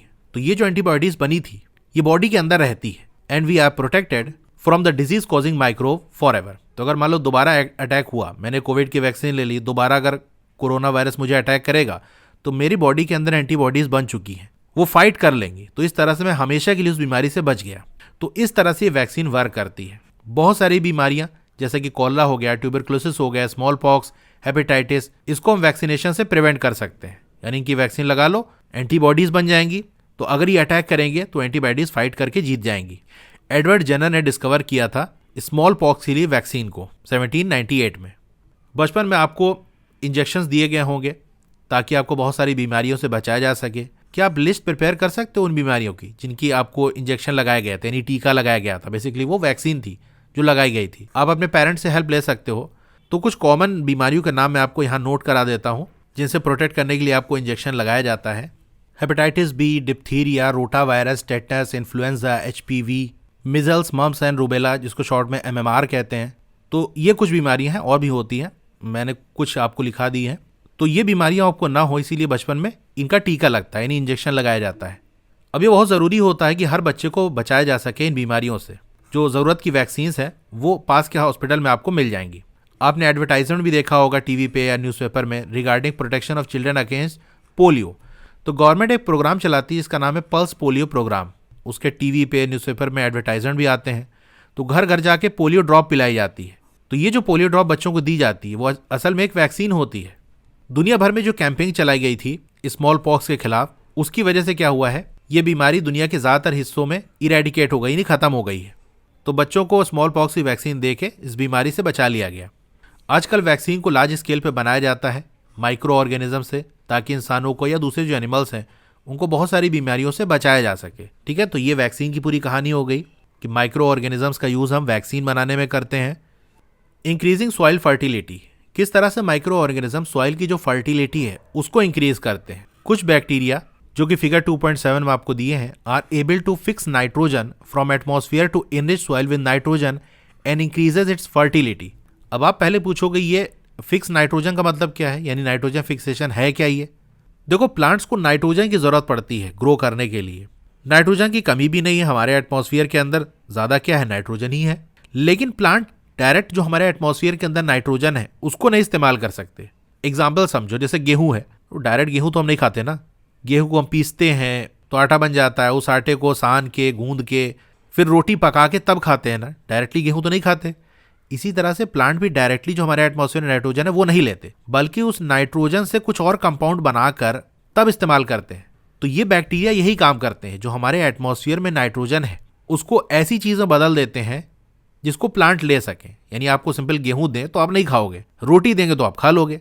तो गेहूं से रोटी बनाना पड़ेगा। उसी तरीके से जो नाइट्रोजन है एटमॉस्फेयर की, उसको दूसरे फॉर्म में बदलना पड़ेगा, उस फॉर्म में जिस फॉर्म में प्लांट को चाहिए। तो कुछ बैक्टीरिया यही काम करते हैं। अच्छा, ये जो है इसी को हम नाइट्रोजन फिक्सेशन कहते हैं।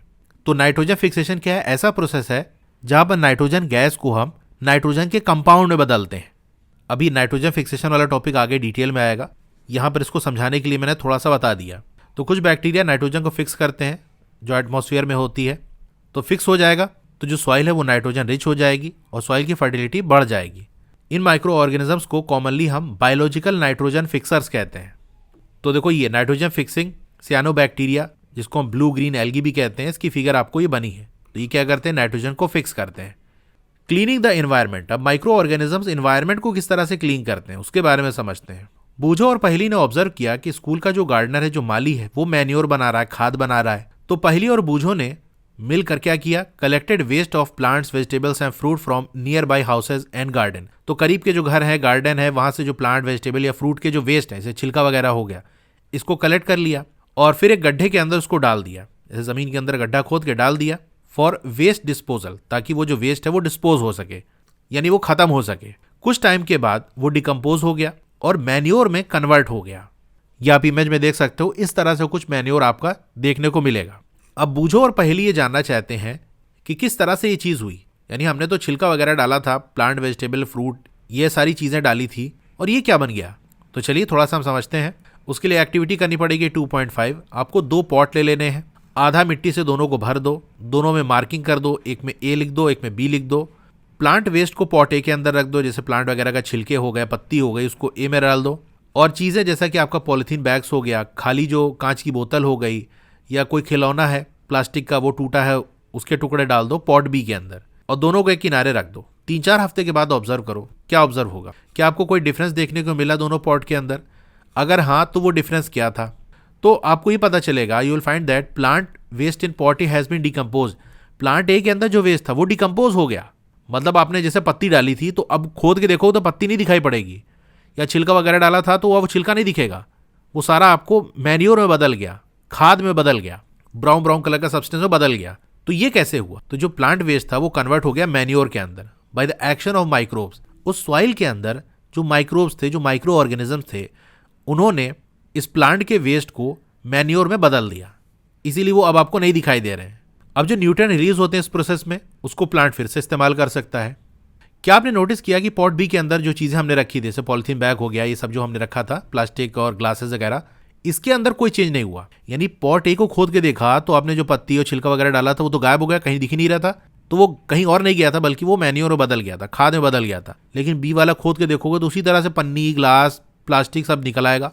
तो ऐसा इसलिए हुआ क्योंकि जो माइक्रोब्स हैं could not act on them and convert them into manure. तो प्लास्टिक, ग्लास और पॉलीथीन, इसको माइक्रोब्स कन्वर्ट नहीं कर पाते मैन्योर में, तो ये ऐसे ही पड़े रहेंगे, सालों साल आप डाल दोगे इनको वैसे ही रहेगा, इसमें कोई फर्क नहीं पड़ेगा। आप अक्सर देखते हो लार्ज अमाउंट में जो डेड ऑर्गेनिक मैटर हो गया, जैसे मान लो कोई प्लांट है वो सड़ रहा है, या प्लांट का कोई हिस्सा टूट के पड़ा हुआ है, या कोई एनिमल डेड कर गया ग्राउंड पे पड़ा हुआ है, तो आप देखोगे कि वो डिसअपियर हो जाएगा, गायब हो जाएगा कुछ टाइम के बाद। जैसे मान लो कोई एनिमल है, वो मर गया कहीं पर, अगर उसको कोई ना हटाए तो कुछ टाइम के बाद आप देखोगे कि उसके जो गोश्त वगैरह था वो खत्म हो जाएगा, सिर्फ हड्डी बचेगी उसकी। तो वो जो पूरा बॉडी थी उसकी कहाँ गई? सिर्फ हड्डी कैसे बची? बाकी का मटेरियल कहाँ गया? तो हुआ ये कि जो माइक्रो ऑर्गेनिजम्स थे वो डिकम्पोज कर गए dead organic waste of plant है, एनिमल, और उन्होंने कन्वर्ट कर दिया उनको सिंपल सब्सटेंस के अंदर। यानी माइक्रो ऑर्गेनिजम्स उनकी बॉडी पर एक्ट करे और उनको सिंपल सब्सटेंस के अंदर ब्रेक कर दिया, और वो सारे सॉइल का पार्ट बन गए। जैसे मिट्टी पे कोई जानवर मरा पड़ा हुआ है, तो वो धीरे धीरे क्या करेगा, उसकी बॉडी को माइक्रो ऑर्गेनिजम्स ब्रेक करेंगे और उसको सिंपल सब्सटेंसेस के अंदर तोड़ेंगे। वो सब्सटेंसेस सॉइल में चले जाएंगे, सॉइल का पार्ट बन जाएंगे, फिर कोई दूसरा प्लांट ग्रो हुआ, कहानी खत्म। These substances are again used by other plants and animals. तो जैसे मैंने आपको बताया कि वो जो प्लांट या एनिमल की बॉडी थी डिकम्पोज हुई, सड़ी, और वो सॉइल का पार्ट बन गई, सॉइल में जाकर मिल गई, फिर दूसरा कोई प्लांट ग्रो हुआ तो वो सारे मटेरियल जो सॉइल के अंदर गए थे उनका यूज करके वो ग्रो हो गया। Thus, microorganisms can be used to degrade the harmful and smelly substance and thereby cleaning up the environment.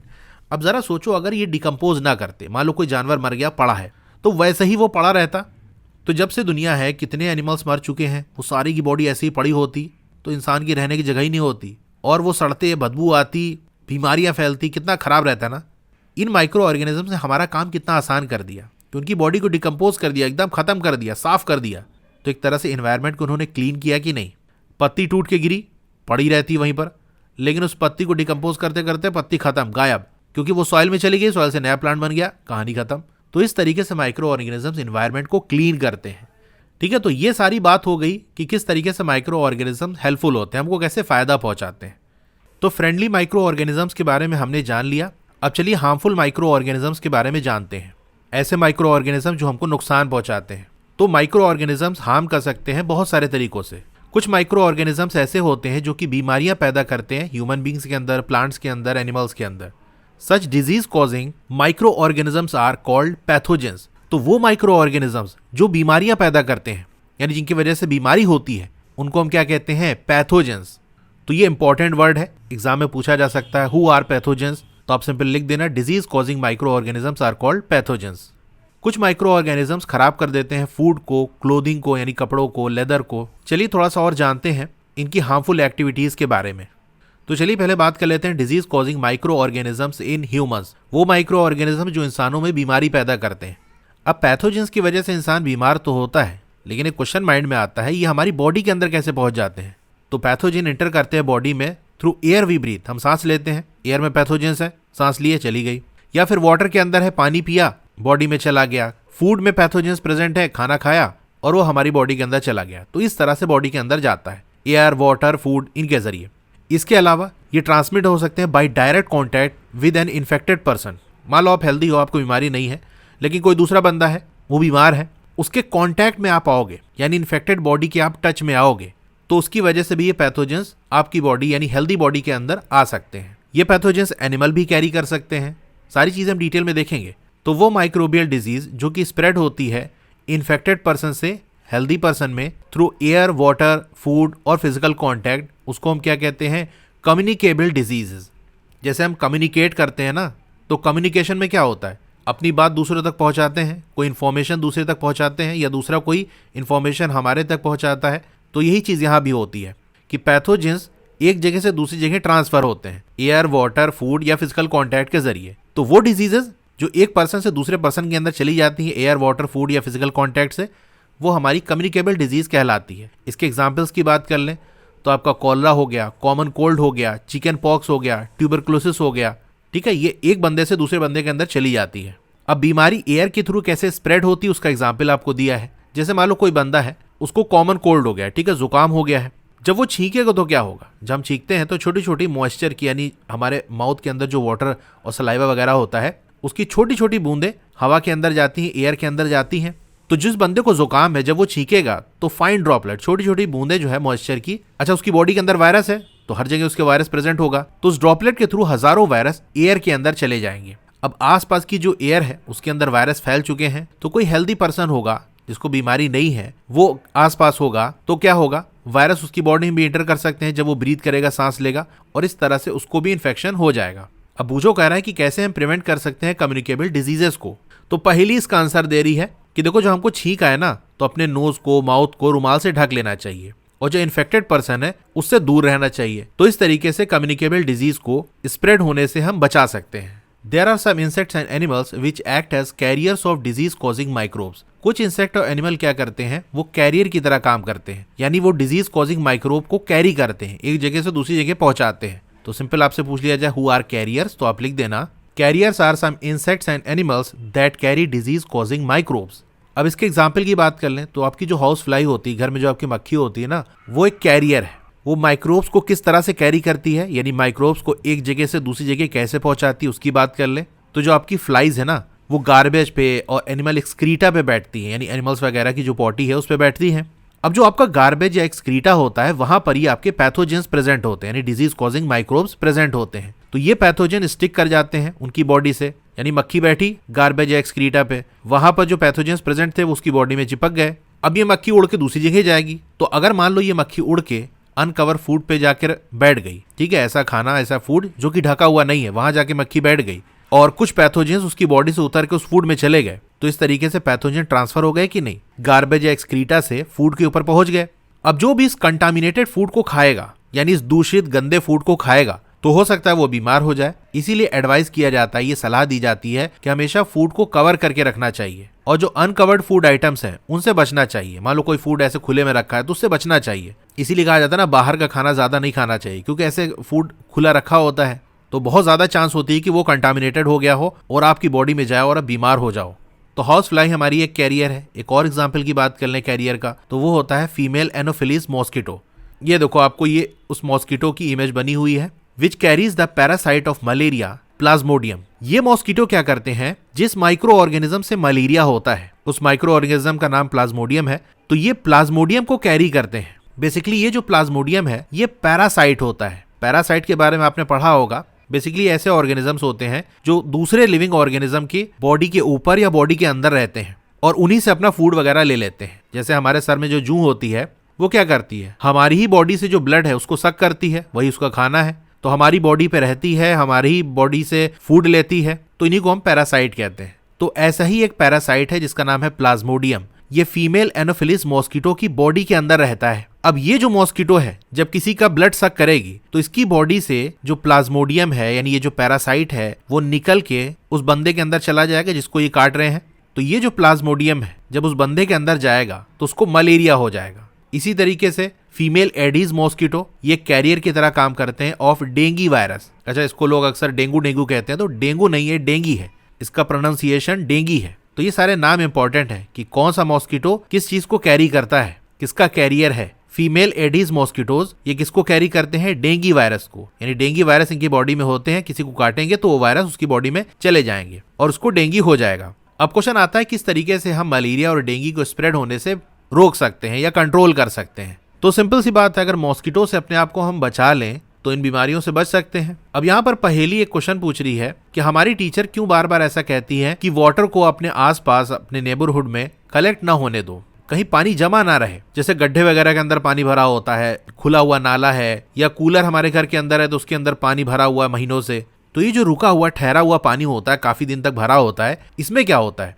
देखो, जो मॉस्किटो है वो ब्रीड करते हैं, यानी वो अंडे देते हैं वाटर के अंदर, वाटर की सरफेस पे ही अंडे देते हैं। इसीलिए हमें वाटर को कहीं भी कलेक्ट नहीं होने देना है। जैसे आपका कूलर्स हो गया, टायर्स हो गया, पुराना जो टायर होता है पड़ा होता है, तो उसके अंदर वाले हिस्से में अक्सर पानी भर जाता है। जैसे बारिश वगैरह हुई तो भर गया, अब उसके अंदर जो है मॉस्किटो जाके अंडे दे देगा, तो उसकी पॉपुलेशन बढ़ जाएगी। फ्लावर पॉट हो गया, ठीक है, एक्सेट्रा। तो ध्यान रखना है कि कहीं पर भी पानी कलेक्ट ना होने पाए, क्योंकि पानी कलेक्ट होगा और उसकी सफाई नहीं होगी, वैसे काफी दिन तक पड़ा रहेगा, तो मॉस्किटो उस पर अंडा दे देगा।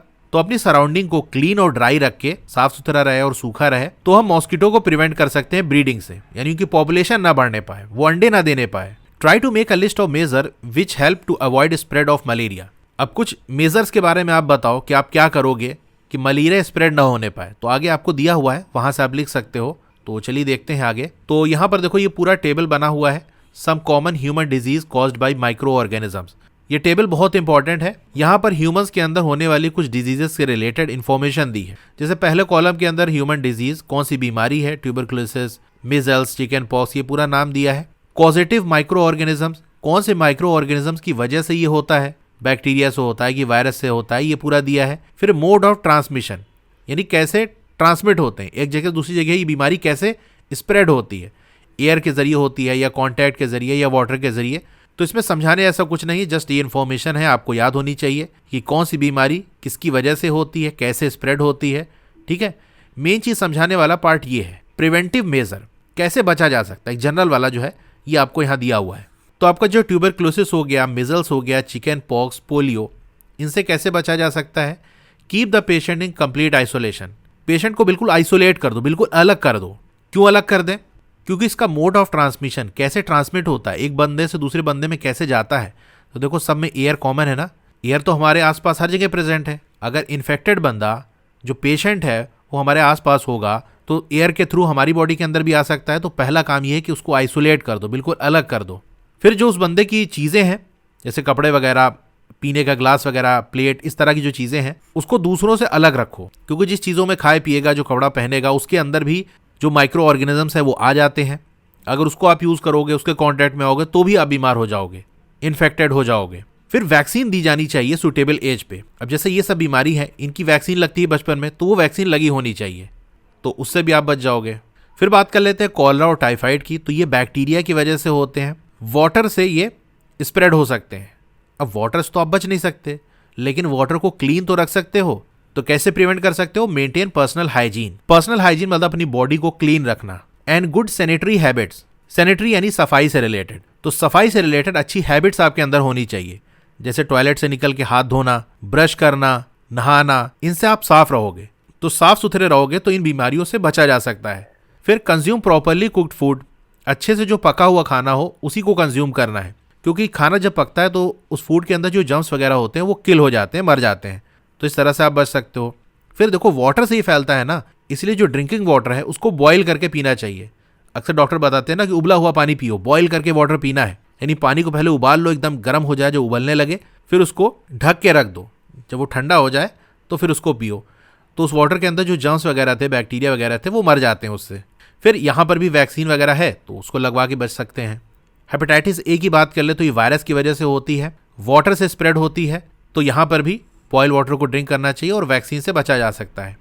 मलेरिया की बात कर लें तो ये प्रोटोजोआ की वजह से होता है, इसको कैरी करता है मॉस्किटो, तो मॉस्किटो से अपने आप को बचाना है। तो अभी देखो पीछे क्वेश्चन था ना कि मलेरिया को स्प्रेड होने से कैसे बचा सकते हैं, तो यहाँ पर आप ये लिख सकते हो, यूज़ मॉस्किटो नेट, जो मच्छरदानी होती है उसको यूज़ कर सकते हो।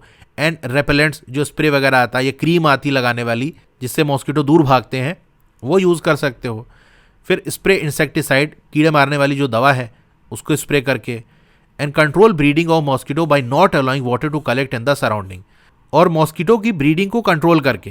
कैसे ब्रीड करते हैं? पानी में अंडे देते हैं ना, तो वाटर कहीं कलेक्ट ना होने पाए, इसका ध्यान रखना है। अब बात कर लेते हैं disease causing micro organisms in animals. अब बहुत से माइक्रो ऑर्गेनिजम्स सिर्फ ह्यूमंस और प्लांट्स को ही नहीं बीमार करते, वो एनिमल्स को भी बीमार करते हैं।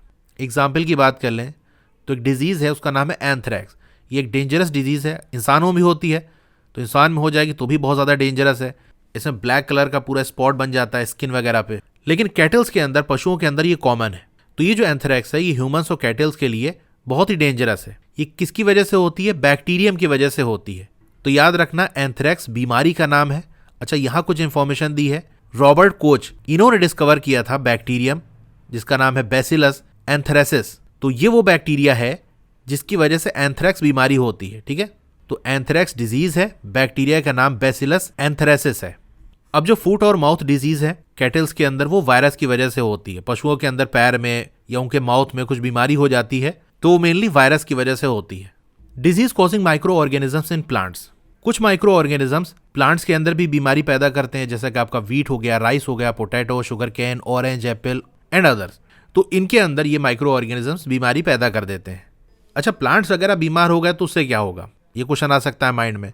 तो अगर प्लांट बीमार हो गया, प्लांट के अंदर डिजीज हो गई, तो होगा ये कि ये जो डिजीज है वो रिड्यूस कर देगी यील्ड ऑफ क्रॉप्स, फसल कम कर देगी। मान लो अगर हेल्दी प्लांट आपके खेत में ग्रो होता तो लेट सपोज 10 बोरी गेहूं आपका निकलता। अब उस गेहूं के अंदर, उस वीट के अंदर कोई डिजीज हो गई जिसकी वजह से आपको 6-7 बोरी ही गेहूं मिला, तो नुकसान हो गया कि नहीं?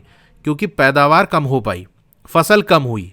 बहुत से प्लांट डिजीज की वजह से खराब हो गए, उनके अंदर से फसल हो ही नहीं पाई। तो आपको टेबल 2.2 दिया है, वहां पर कुछ प्लांट की बीमारी के बारे में दिया है। They can be controlled by the use of certain chemicals which kills the microbes. इसको कंट्रोल कैसे कर सकते हैं? कुछ ऐसे केमिकल्स आते हैं जो प्लांट पे छिड़क दिए जाएं तो उस पे जो माइक्रो ऑर्गेनिजम्स हैं वो मर जाते हैं, इस तरह से वो प्लांट बच जाता है। तो यहाँ भी कुछ कॉमन प्लांट डिजीज आपको दी है जो कि माइक्रो ऑर्गेनिज्म से होती है। जस्ट आपको याद रखने वाली चीज है। जैसे एक बीमारी होती है सिट्रस कैंकर, ये बैक्टीरिया की वजह से होती है। एयर से ये ट्रांसमिट हो सकती है, यानी एक प्लांट इन्फेक्टेड है तो एयर बैक्टीरिया को उड़ा के दूसरे प्लांट तक पहुंचा देगा, वो वाला प्लांट भी इन्फेक्टेड हो जाएगा। फिर रस्ट ऑफ व्हीट, गेहूं में एक बीमारी होती है जहां पर एक ब्राउन कलर सी लेयर उसके प्लांट पे चढ़ने लगती है। जैसा कि आपके लोहे के अंदर रस्टिंग होती है ना, लोहे पे मुर्चा लगता है तो ब्राउन कलर की लेयर चढ़ जाती है, बिल्कुल उसी तरह देखने में लगता है, तो वहीं से इसका नाम रख दिया गया रस्ट ऑफ व्हीट। ये फंजाई की वजह से होती है, ये एयर और सीड के थ्रू ट्रांसमिट हो जाती है। एयर के थ्रू तो समझ रहे हो कि भाई जो फंजाई है वो एयर के थ्रू एक जगह से दूसरी जगह पहुंच गया। ये सीड से मतलब क्या है? इन्फेक्टेड प्लांट की सीड अगर दूसरी जगह गई तो वहां से जो प्लांट ग्रो होगा वो इन्फेक्टेड हो जाएगा। ठीक है, ये कहानी होती है। फिर एक बीमारी होती है येलो वेन मोजाइक ऑफ भिंडी। भिंडी को ओकरा भी कहा जाता है, तो भिंडी के अंदर ही एक बीमारी होती है। तो यहां पर इस इमेज में देख सकते हो, लेफ्ट साइड आपके हेल्दी प्लांट की लीव्स हैं, बिल्कुल हरी भरी हैं। राइट साइड देखो, यहां पर जो लीव्स हैं आप देख सकते हो येलो कलर की लाइन पूरी बनी हुई है, वेन्स की तरह से नसें पूरी हैं। तो उसकी लीव्स की जो वेन्स होती है वो येलो कलर की हो जाती है। तो एक वायरस की वजह से ये प्रॉब्लम आती है और इसको इंसेक्ट वगैरह ट्रांसमिट करते हैं। इंसेक्ट मान लो उस किसी प्लांट पे, इन्फेक्टेड प्लांट पे बैठा तो उस इंसेक्ट पे वायरस चढ़ गए, चिपक गए, वो इंसेक्ट दूसरी जगह जाएगा दूसरे प्लांट पे तो वायरस उस पर उतर जाएंगे, वहां भी इन्फेक्ट कर देंगे। तो ऐसा होता है। अब बात कर लेते हैं फूड पॉइजनिंग की। अब बूझो के फ्रेंड ने उसको इन्वाइट किया था पार्टी में, तो वहां पर बहुत सारे खाने की चीजें उसने खाई। जब वो घर आया तो उसको वॉमिटिंग होने लगी, उल्टी होने लगी, हालत इतनी खराब हो गई कि उसको हॉस्पिटल ले जाना पड़ा। डॉक्टर ने कहा कि ये जो कंडीशन है ना वो फूड पॉइजनिंग की वजह से है। अब पहेली ने सोचा कि फूड किस तरह से पॉइजन बन सकता है? भाई खाना तो हम खाते हैं, खाना जहर कैसे बन जाता है, पॉइजन कैसे बन जाता है? तो चलिए इसको समझते हैं। तो देखो, फूड पॉइजनिंग तब होती है जब हम कंज्यूम करते हैं ऐसे फूड को जो कि स्पॉइल्ड होता है, यानी माइक्रो ऑर्गेनिजम्स उसको खराब कर देते हैं। ऐसा फूड जिसको माइक्रो ऑर्गेनिजम्स खराब कर चुके हैं, उसको अगर खा लोगे तो फूड पॉइजनिंग हो जाती है। अब वो माइक्रो ऑर्गेनिजम्स जो फूड पे ग्रो होते हैं, कभी कभी वो टॉक्सिक सब्सटेंस प्रोड्यूस करते हैं, यानी जहरीला सब्सटेंस उनकी बॉडी से निकलता है। जैसे फूड पे ग्रो हो रहे हैं, ठीक है, फूड तो चलो ठीक है, लेकिन उस फूड पे वो माइक्रो ऑर्गेनिज्म है, उन्होंने कोई टॉक्सिक सब्सटेंस प्रोड्यूस किया, जहरीला सब्सटेंस प्रोड्यूस किया। जब फूड खाओगे तो वो जहर भी आपकी बॉडी में जाएगा कि नहीं? तो ये जो टॉक्सिक सब्सटेंस है ये फूड पॉइजनिंग को कॉज करते हैं, जिसकी वजह से बहुत ज्यादा बीमारी हो सकती है, यहां तक कि जान भी चली जाती है लोगों की। So it is very important that we preserve food to prevent it from being spoiled. तो ये बहुत इंपॉर्टेंट है कि हम फूड को प्रिजर्व करें, बचाएं कि वो खराब ना होने पाए। 2.5 फूड प्रिजर्वेशन, यानी फूड को हम किस तरह से बचा सकते हैं खराब होने से। चैप्टर 1 में हमने सीखा था उन मेथड्स के बारे में जिनका इस्तेमाल प्रिजर्व और स्टोर करने में आता है फूड ग्रेन्स को। फूड ग्रेन्स यानी जो आपके अनाज हो गए, गेहूं, चावल, इनको किस तरीके से प्रिजर्व किया जाए यानी बचाया जाए, कैसे स्टोर किया जाए, इन मेथड्स के बारे में हमने सीखा था। लेकिन क्वेश्चन ये आता है कि किस तरीके से हम प्रिजर्व करेंगे जो कुक्ड फूड है, जो हमारे घरों में पका हुआ खाना होता है, उसको कैसे प्रिजर्व करेंगे कि वो बच जाए, उसमें बैक्टीरिया अटैक ना कर पाए, उस खाने को खराब ना करने पाए। अब आप जानते हो कि अगर ब्रेड को हम इस्तेमाल ना करें, ऐसे ही रख दें मॉइस्ट कंडीशंस के अंदर, यानी थोड़ी नमी वाले जगह हो या उस ब्रेड पे थोड़ा सा पानी गिर गया हो, वो ब्रेड ऐसे ही कुछ दिनों तक पड़ी रहे तो उस पर जो फंगस है वो अटैक कर देते हैं, ब्रेड मोल्ड वहाँ से ग्रो होने लगते हैं। तो यही होता है, जो माइक्रो ऑर्गेनिजम्स है ना, वो फूड को स्पॉइल कर देते हैं, खराब कर देते हैं। अब ये जो स्पॉइल्ड फूड होता है, ये जो खराब खाना होता है, इसमें से निकलती है बैड स्मेल, गंदी स्मेल आती है और इसका टेस्ट भी बैड हो जाता है, खराब सा टेस्ट आता है और इसका कलर भी चेंज हो जाता है। हो सकता है आपने ये घर में ऑब्जर्व किया होगा कि जैसे कोई फूड आइटम खराब हो गया तो उसको हम सूंघ के देखते हैं ना, कि ज़रा सूंघ के देखें तो पता चले कि यह सही है कि खराब हो गया है। या कोई फूड आइटम है, हमने खाया, उसका टेस्ट बड़ा अजीब सा लगा, अरे खराब तो नहीं हो गया कहीं, ये इसका टेस्ट कैसे बदल गया, या उसका कुछ कलर बदल जाता है। तो ये वो साइंस है जिससे हमको आइडिया लगता है कि फूड आइटम हमारा खराब हो गया। अब आपसे पूछा जा रहा है, is spoiling of food a chemical reaction? ये जो फूड का खराब होना है, क्या ये केमिकल रिएक्शन है, यानी क्या एक केमिकल चेंज यहाँ देखने को मिल रहा है क्या? तो इसका आंसर होगा यस, क्योंकि जब भी केमिकल रिएक्शन होती है उसमें न्यू सब्सटेंस फॉर्म होता है, नई चीज बनती है। भाई अभी कोई चीज ये थी, केमिकल रिएक्शन के बाद ये बन गई, वो जो चीज होती है वो बदल जाती है। जैसे मिल्क से कर्ड का बनना, ये एक केमिकल चेंज है, क्योंकि मिल्क अलग चीज है, कर्ड अलग चीज है। अब मान लो आप दुकान पे गए और कहा भैया एक पैकेट दूध दे दो, वो आपको एक डिब्बा दही उठा के दे देता है, तो अब क्या करोगे? वो डिब्बा उसके ऊपर मारोगे कि नहीं, कि मैंने दूध मांगा और तुम दही दे रहे हो हमको। अब अगर आपसे वो कहे कि भैया दूध ही से तो दही बनती है, तो चाहे दूध पियो या दही खाओ, बात एक ही है, तो क्या उसकी ये बात मान लोगे? नहीं। भले ही मिल्क से कर्ड बना हो, लेकिन मिल्क और कर्ड दोनों अलग चीजें हैं। इसी तरीके से जब फूड आइटम खराब हो जाता है तो वो चीज बदल जाती है, अब वो पुराना वाला फूड नहीं रह गया, कुछ और बन गया है। अगर वही चीज हो तो खा ही ना लो आप। पहली कुछ आम खरीद के ले आई, लेकिन उसको खा नहीं पाई कुछ दिनों तक, यानी आम ले आई और रख दिया, खाने का टाइम नहीं मिला या भूल गई। बाद में उसने देखा कि वो जो आम है वो स्पॉइल्ड हो गए हैं और रॉटन हो गए हैं। रॉटन मतलब सड़ जाना। तो वो जो मैंगो है वो खराब हो गया है और सड़ गया है। लेकिन वो ये बात जानती है कि जो आम का अचार होता है, जो उसकी ग्रैंड मदर बनाती हैं, वो तो खराब नहीं होता, काफी लंबे टाइम तक रखा रहता है। भाई हमारे घरों के अंदर जो अचार होता है कितने टाइम तक पड़ा रहता है, सालों तक रख के हम उसको यूज करते हैं, खाते हैं। तो मैंगो तो कुछ दिन में खराब हो गया, लेकिन मैंगो जो पिकल है, आम का जो अचार है, वो लंबे समय तक सही है, वो खराब नहीं हो रहा है। अब इस बात से वो कंफ्यूज हो गई, कैसा क्यों हो रहा है? तो मैंगो कुछ दिन में खराब हो गया, लेकिन जो मैंगो पिकल है वो काफी लंबे टाइम तक सही रहा, वो खराब नहीं हुआ। उसके पीछे का रीजन ये है कि मैंगो पिकल को, आम के जो अचार है या कोई भी जो अचार बनाया जाता है, उसको प्रिजर्व करके रखा जाता है। कुछ चीजें उसमें ऐसी डाली जाती हैं जिससे बैक्टीरिया अटैक नहीं कर पाते, वहाँ ग्रो नहीं कर पाते, या वो मर जाते हैं वो बैक्टीरिया, जिसकी वजह से वो फूड आइटम जो है खराब नहीं होता। जिससे पिकल है, अचार है, वो खराब नहीं हो पाता। वही मैंगो में ऐसा कोई प्रिजर्वेटिव नहीं लगा के रखा गया था, उसने सिंपल ला के ऐसे ही रख दिया था, माइक्रो ऑर्गेनिजम्स ने उस पर अटैक किया और खराब कर दिया। तो अब हम जानेंगे कि वो कौन से प्रिजर्वेटिव्स हैं, वो कौन से ऐसी चीजें हैं जिससे हम फूड आइटम को प्रिजर्व करते हैं। तो चलिए कुछ कॉमन से मेथड हम सीखते हैं कि फूड को किस तरह से प्रिजर्व कर सकते हैं अपने घरों में। तो हमको बेसिकली बचाना होता है माइक्रो ऑर्गेनिजम्स के अटैक से। पहला आता है आपका केमिकल मेथड। केमिकल मेथड में हम क्या करते हैं, सॉल्ट्स यानी जो हमारी नमक हो गई, और एडिबल ऑयल्स यानी खाने वाला जो तेल होता है, क्योंकि एक तेल तो आपका पेट्रोल और डीजल भी होता है, लेकिन वो खाने में थोड़ी ना इस्तेमाल करते हैं कि भैया पेट्रोल में डाल के सब्जी बना रहे हैं। Sunflower oil, palm oil, olive oil, ये सारे हम यूज करते हैं, यानी इनको फूड की तरह से हम कंज्यूम करते हैं। तो ये आपके एडिबल ऑयल्स हो गए। तो सॉल्ट और एडिबल ऑयल्स ये कुछ कॉमन केमिकल्स हैं जिनका आमतौर से यूज किया जाता है to check the growth of micro organisms, ताकि माइक्रो ऑर्गेनिजम्स की ग्रोथ को कंट्रोल किया जा सके, उनको रोका जा सके। इसीलिए इनको हम प्रिजर्वेटिव्स कहते हैं, क्योंकि ये फूड आइटम को प्रिजर्व कर रहे हैं, बचा रहे हैं। तो अगर पूछ लिया जाए आपसे व्हाट आर प्रिजर्वेटिव्स, तो थोड़ा सा इस तरह से आप लिख सकते हो, preservatives are chemicals that are added to food items to slow down और prevent the growth of micro organisms.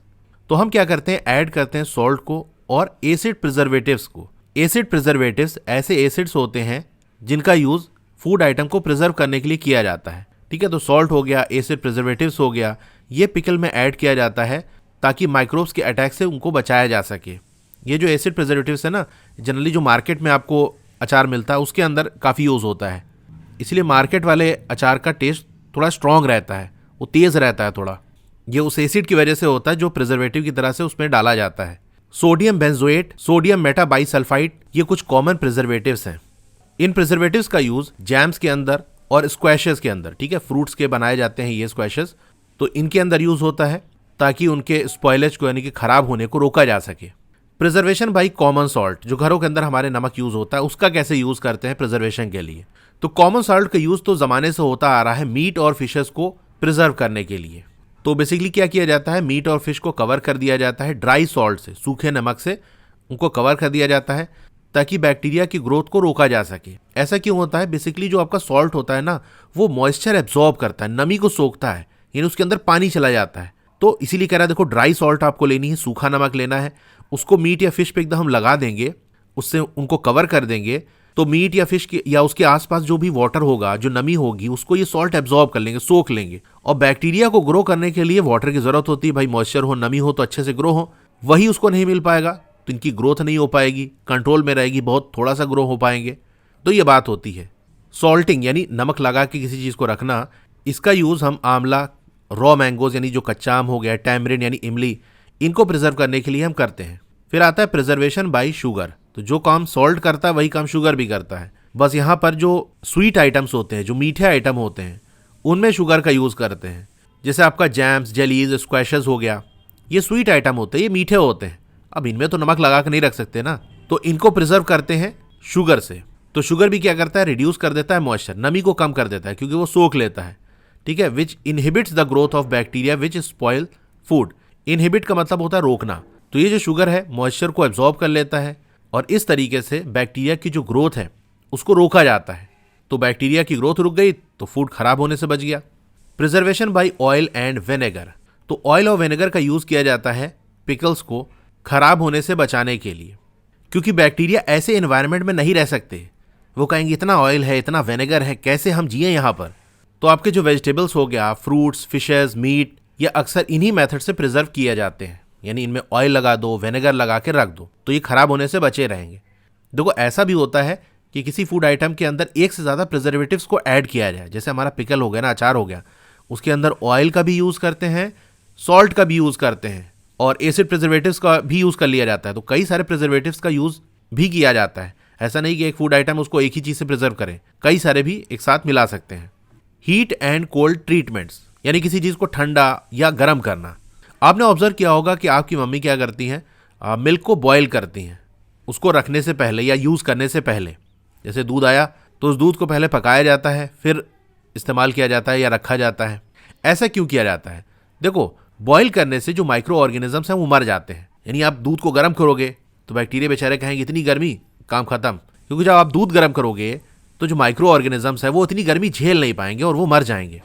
तो ये तो हीट ट्रीटमेंट हो गया, किसी चीज़ को गर्म करना। इसी तरीके से हम अपने फूड को रेफ्रिजरेटर के अंदर रखते हैं, क्योंकि जो लो टेम्परेचर है वो भी रोकता है माइक्रोब्स की ग्रोथ को। तो बहुत सारे ऐसे माइक्रो ऑर्गेनिजम्स होते हैं जो ना ज़्यादा टेम्परेचर झेल सकते हैं ना कम टेम्परेचर, यानी बहुत गर्मी में भी नहीं जिंदा रह सकते, बहुत ठंडी में भी जिंदा नहीं रह सकते। अब बूझो ये पूछ रहा है, why does the milk that comes in the packet not spoil. वो मिल्क जो पैकेट के अंदर आता है, यानी मार्केट के अंदर जो हमको पाउच में मिलता है, वो खराब क्यों नहीं होता?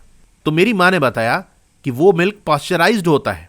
तो बूझो ने कहा कि पास्चराइज रहता है, अब ये पास्चराइजेशन है क्या?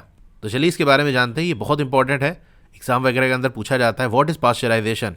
तो जो पास्चराइज्ड मिल्क होता है ना, उसको हम कंज्यूम कर सकते हैं, यानी इस्तेमाल कर सकते हैं बिना बॉयल किए, क्योंकि ये फ्री होता है फ्रॉम हार्मफुल माइक्रोब्स, यानी इसके अंदर गंदे वाले माइक्रोब्स नहीं होते। कैसे नहीं होते भाई, कहाँ चले जाते हैं? तो इसमें कुछ काम किया जाता है, कुछ ट्रीटमेंट किया जाता है। वो क्या है? The milk is heated to about 70 degree Celsius. 70 degree Celsius इस टेम्परेचर तक उसको हीट किया जाता है फॉर 15 to 30 सेकंड, 15 से 30 सेकंड तक इस टेम्परेचर में हीट किया जाता है और फिर अचानक से उसको चिल्ड कर दिया जाता है, बिल्कुल ठंडा कर दिया जाता है और फिर स्टोर कर लिया जाता है। सो जो माइक्रो ऑर्गेनिजम्स के साथ इस कंडीशन में क्या होता है, आप उसको हीट कर रहे हो, गर्मी से माइक्रो ऑर्गेनिज्म एकदम परेशान हो गया, अरे भाई रहम करो मेरे ऊपर, मैं मर जाऊंगा, इतना हीट क्यों कर रहे हो? आपने कहा ठीक है, तुम्हारी बात मैंने सुन ली, चलो चिल्ड कर देते हैं। एकदम अचानक से ठंडा कर दिया। अब बैक्टीरिया कहेगा भाई एक तो गर्मी से परेशान था, अब ठंडी से परेशान, नहीं जीना मेरे को, और इस तरह से उसका काम खत्म हो जाता है। क्योंकि अचानक से टेम्परेचर चेंज ये भी बड़ा नुकसान करता है लिविंग ऑर्गेनिजम्स को। तो इस तरह से करने से माइक्रोब्स की ग्रोथ को प्रिवेंट किया जाता है। ये जो प्रोसेस है उसको डिस्कवर किया था लुईस पास्चर ने। It is called pasteurization. तो आपसे पूछ लिया जाए व्हाट इज पास्चराइजेशन, तो यहां से आप लिख सकते हो द मिल्क इज हीटेड, और फिर ये माइक्रोब्स तक, फिर ये वाली लाइन लिखने की जरूरत नहीं है, किसने डिस्कवर किया था, और यहां से लेके यहां तक, ये इसका आंसर हो गया। Storage and packing. आजकल जो ड्राई फ्रूट्स हो गए जैसे काजू बादाम और यहाँ तक कि जो वेजिटेबल्स है उनको बेचा जाता है सील्ड एयर टाइट पैकेट्स के अंदर to prevent the attack of microbes. क्योंकि एयर टाइट करके एकदम सील करके किसी चीज को हम रखेंगे तो बाहर से बैक्टीरिया उस पर अटैक नहीं कर पाएंगे। भाई जब एयर टाइट है, अंदर की एयर बाहर और बाहर की एयर अंदर नहीं आ पा रही है तो माइक्रो ऑर्गेनिजम्स कैसे घुसेंगे? तो खराब होने से बचाया जा सकता है। तो स्टोरेज और पैकिंग ये भी एक मेथड है जिससे हम फूड आइटम को खराब होने से बचा सकते हैं। ठीक है, तो ये फूड प्रिजर्वेशन वाला जो पूरा टॉपिक है वो हमारा कंप्लीट हो गया। 2.6 नाइट्रोजन फिक्सेशन। अब ये नाइट्रोजन फिक्सेशन क्या है? एक छोटा सा डिस्कशन हमने इस चैप्टर की स्टार्टिंग में किया था, अब यहाँ प्रॉपर अच्छे से हम डिस्कस करेंगे। तो बेसिकली नाइट्रोजन फिक्सेशन एक प्रोसेस है। चलिए मैं लिखा देता हूँ। Nitrogen fixation is a process of converting nitrogen gas into a form that plants can use.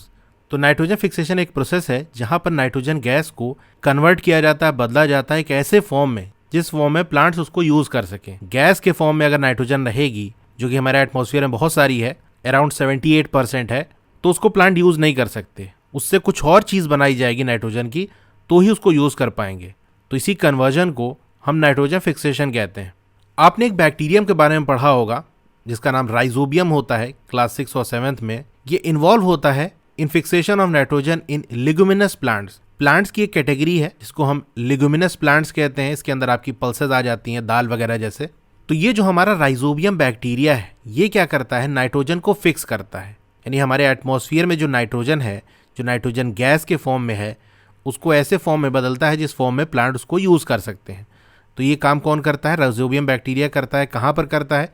देखो, ये बैक्टीरिया हर प्लांट के अंदर नहीं पाया जाता, ये पाया जाता है आपके लिगुमिनस प्लांट्स के अंदर, जैसे आपकी दाल वगैरह हो गई ना, उन प्लांट्स के अंदर पाया जाता है। अच्छा याद करो, ये जो राइजोबियम बैक्टीरिया रहता कहाँ है? Lives in the root nodules of leguminous plants. Figure 2.9 में आपको दिया है। तो बेसिकली लिगुमिनस प्लांट्स की जो रूट्स होती हैं उनमें ही बैक्टीरिया क्या करते हैं? नोड्यूल्स फॉर्म कर देते हैं, गांठ टाइप का बना देते हैं। यहाँ पर आप पता नहीं देख पा रहे हो सही से कि नहीं, ये छोटी छोटी गांठ यहाँ पर बनी है, यहाँ पर, यहाँ पर, यहाँ पर। तो ये नोड्यूल्स होते हैं। मैं रियल इमेज भी आपको दिखाता हूँ। ये देखो, एक लिगुमिनस प्लांट की ये रूट्स हैं। इन रूट्स में आप देख सकते हो ये बॉल बॉल जैसा बना हुआ है, गांठ जैसा बना हुआ है, यही नोड्यूल्स होते हैं। ये कहाँ होते हैं? रूट्स में होते हैं। तो इन्हीं नोड्यूल्स के अंदर आपके बैक्टीरिया होते हैं। जैसे राइजोबियम बैक्टीरिया ये लिगुमिनस प्लांट की रूट्स में होता है। तो लिगुमिनस प्लांट्स की अगर हम एग्जाम्पल की बात कर ले तो उसमें आपका बीन्स आ गया, जैसे आपकी किडनी बीन हो गई जिसको हम राजमा कहते हैं, और पीज यानी मटर। तो ये राइजोबियम बैक्टीरिया उनके रूट्स के नोड्यूल्स के अंदर रहते हैं, with which it has a symbiotic relationship. अब ये सिम्बायोटिक रिलेशनशिप क्या होता है इसके बारे में आपने क्लास 7 में पढ़ा होगा। बेसिकली ऐसा रिश्ता होता है जहाँ पर जैसे दो ऑर्गेनिजम्स हैं, वो एक दूसरे को फायदा पहुंचाते हैं कि भैया हम तुम्हारा ये काम कर देंगे, तुम मेरा ये काम कर दोगे, तो दोनों का फायदा हो जाएगा। ये आपका सिम्बायोटिक रिलेशनशिप होता है। तो ये बैक्टीरिया क्या करता है? प्लांट के अंदर रहता है, तो इसको रहने की जगह मिल गई।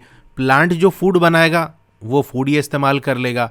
बदले में ये प्लांट को क्या देता है? एटमॉस्फेयर में जो नाइट्रोजन है उसको फिक्स करके ऐसे फॉर्म में बदल देता है जिसको प्लांट यूज कर सके। प्लांट से कहता है देखो तुमको नाइट्रोजन की जरूरत है ना, तो जैसा नाइट्रोजन तुमको चाहिए उस तरह हम बना के दे देते हैं, बदले में हमको रहने की जगह दे दो और 2 वक्त की रोटी दे दो, इस बुढ़ापे में और क्या चाहिए। तो ये जो है सिम्बायोटिक रिलेशनशिप में रहते हैं। तो नाइट्रोजन का फिक्सेशन एक तो ये हमारे राइजोबियम बैक्टीरिया कर देते हैं। कभी कभी क्या होता है, नाइट्रोजन फिक्स हो जाती है through the action of lightning. जब बिजली कड़कती है तो उससे भी नाइट्रोजन का फिक्सेशन हो जाता है। अभी इसके बारे में आपको अच्छे से एक्सप्लेन करूंगा, आगे पहले पढ़ लेते हैं। लेकिन क्या आप जानते हो कि नाइट्रोजन का जो अमाउंट है एटमॉस्फेयर में वो कांस्टेंट रहता है, यानी वो कम ज़्यादा नहीं होता कि एटमॉस्फेयर में नाइट्रोजन कम हो गई या ज़्यादा हो गई, ऐसा नहीं होता। क्योंकि अगर कम होती रहे तो एक टाइम आएगा ख़त्म हो जाएगी, और ज़्यादा होती रहेगी तो एक टाइम आएगा नाइट्रोजन ही नाइट्रोजन भरी रहेगी। अब आप सोचोगे ऐसा क्यों होता है, तो चलिए इसको नेक्स्ट सेक्शन में हम समझते हैं।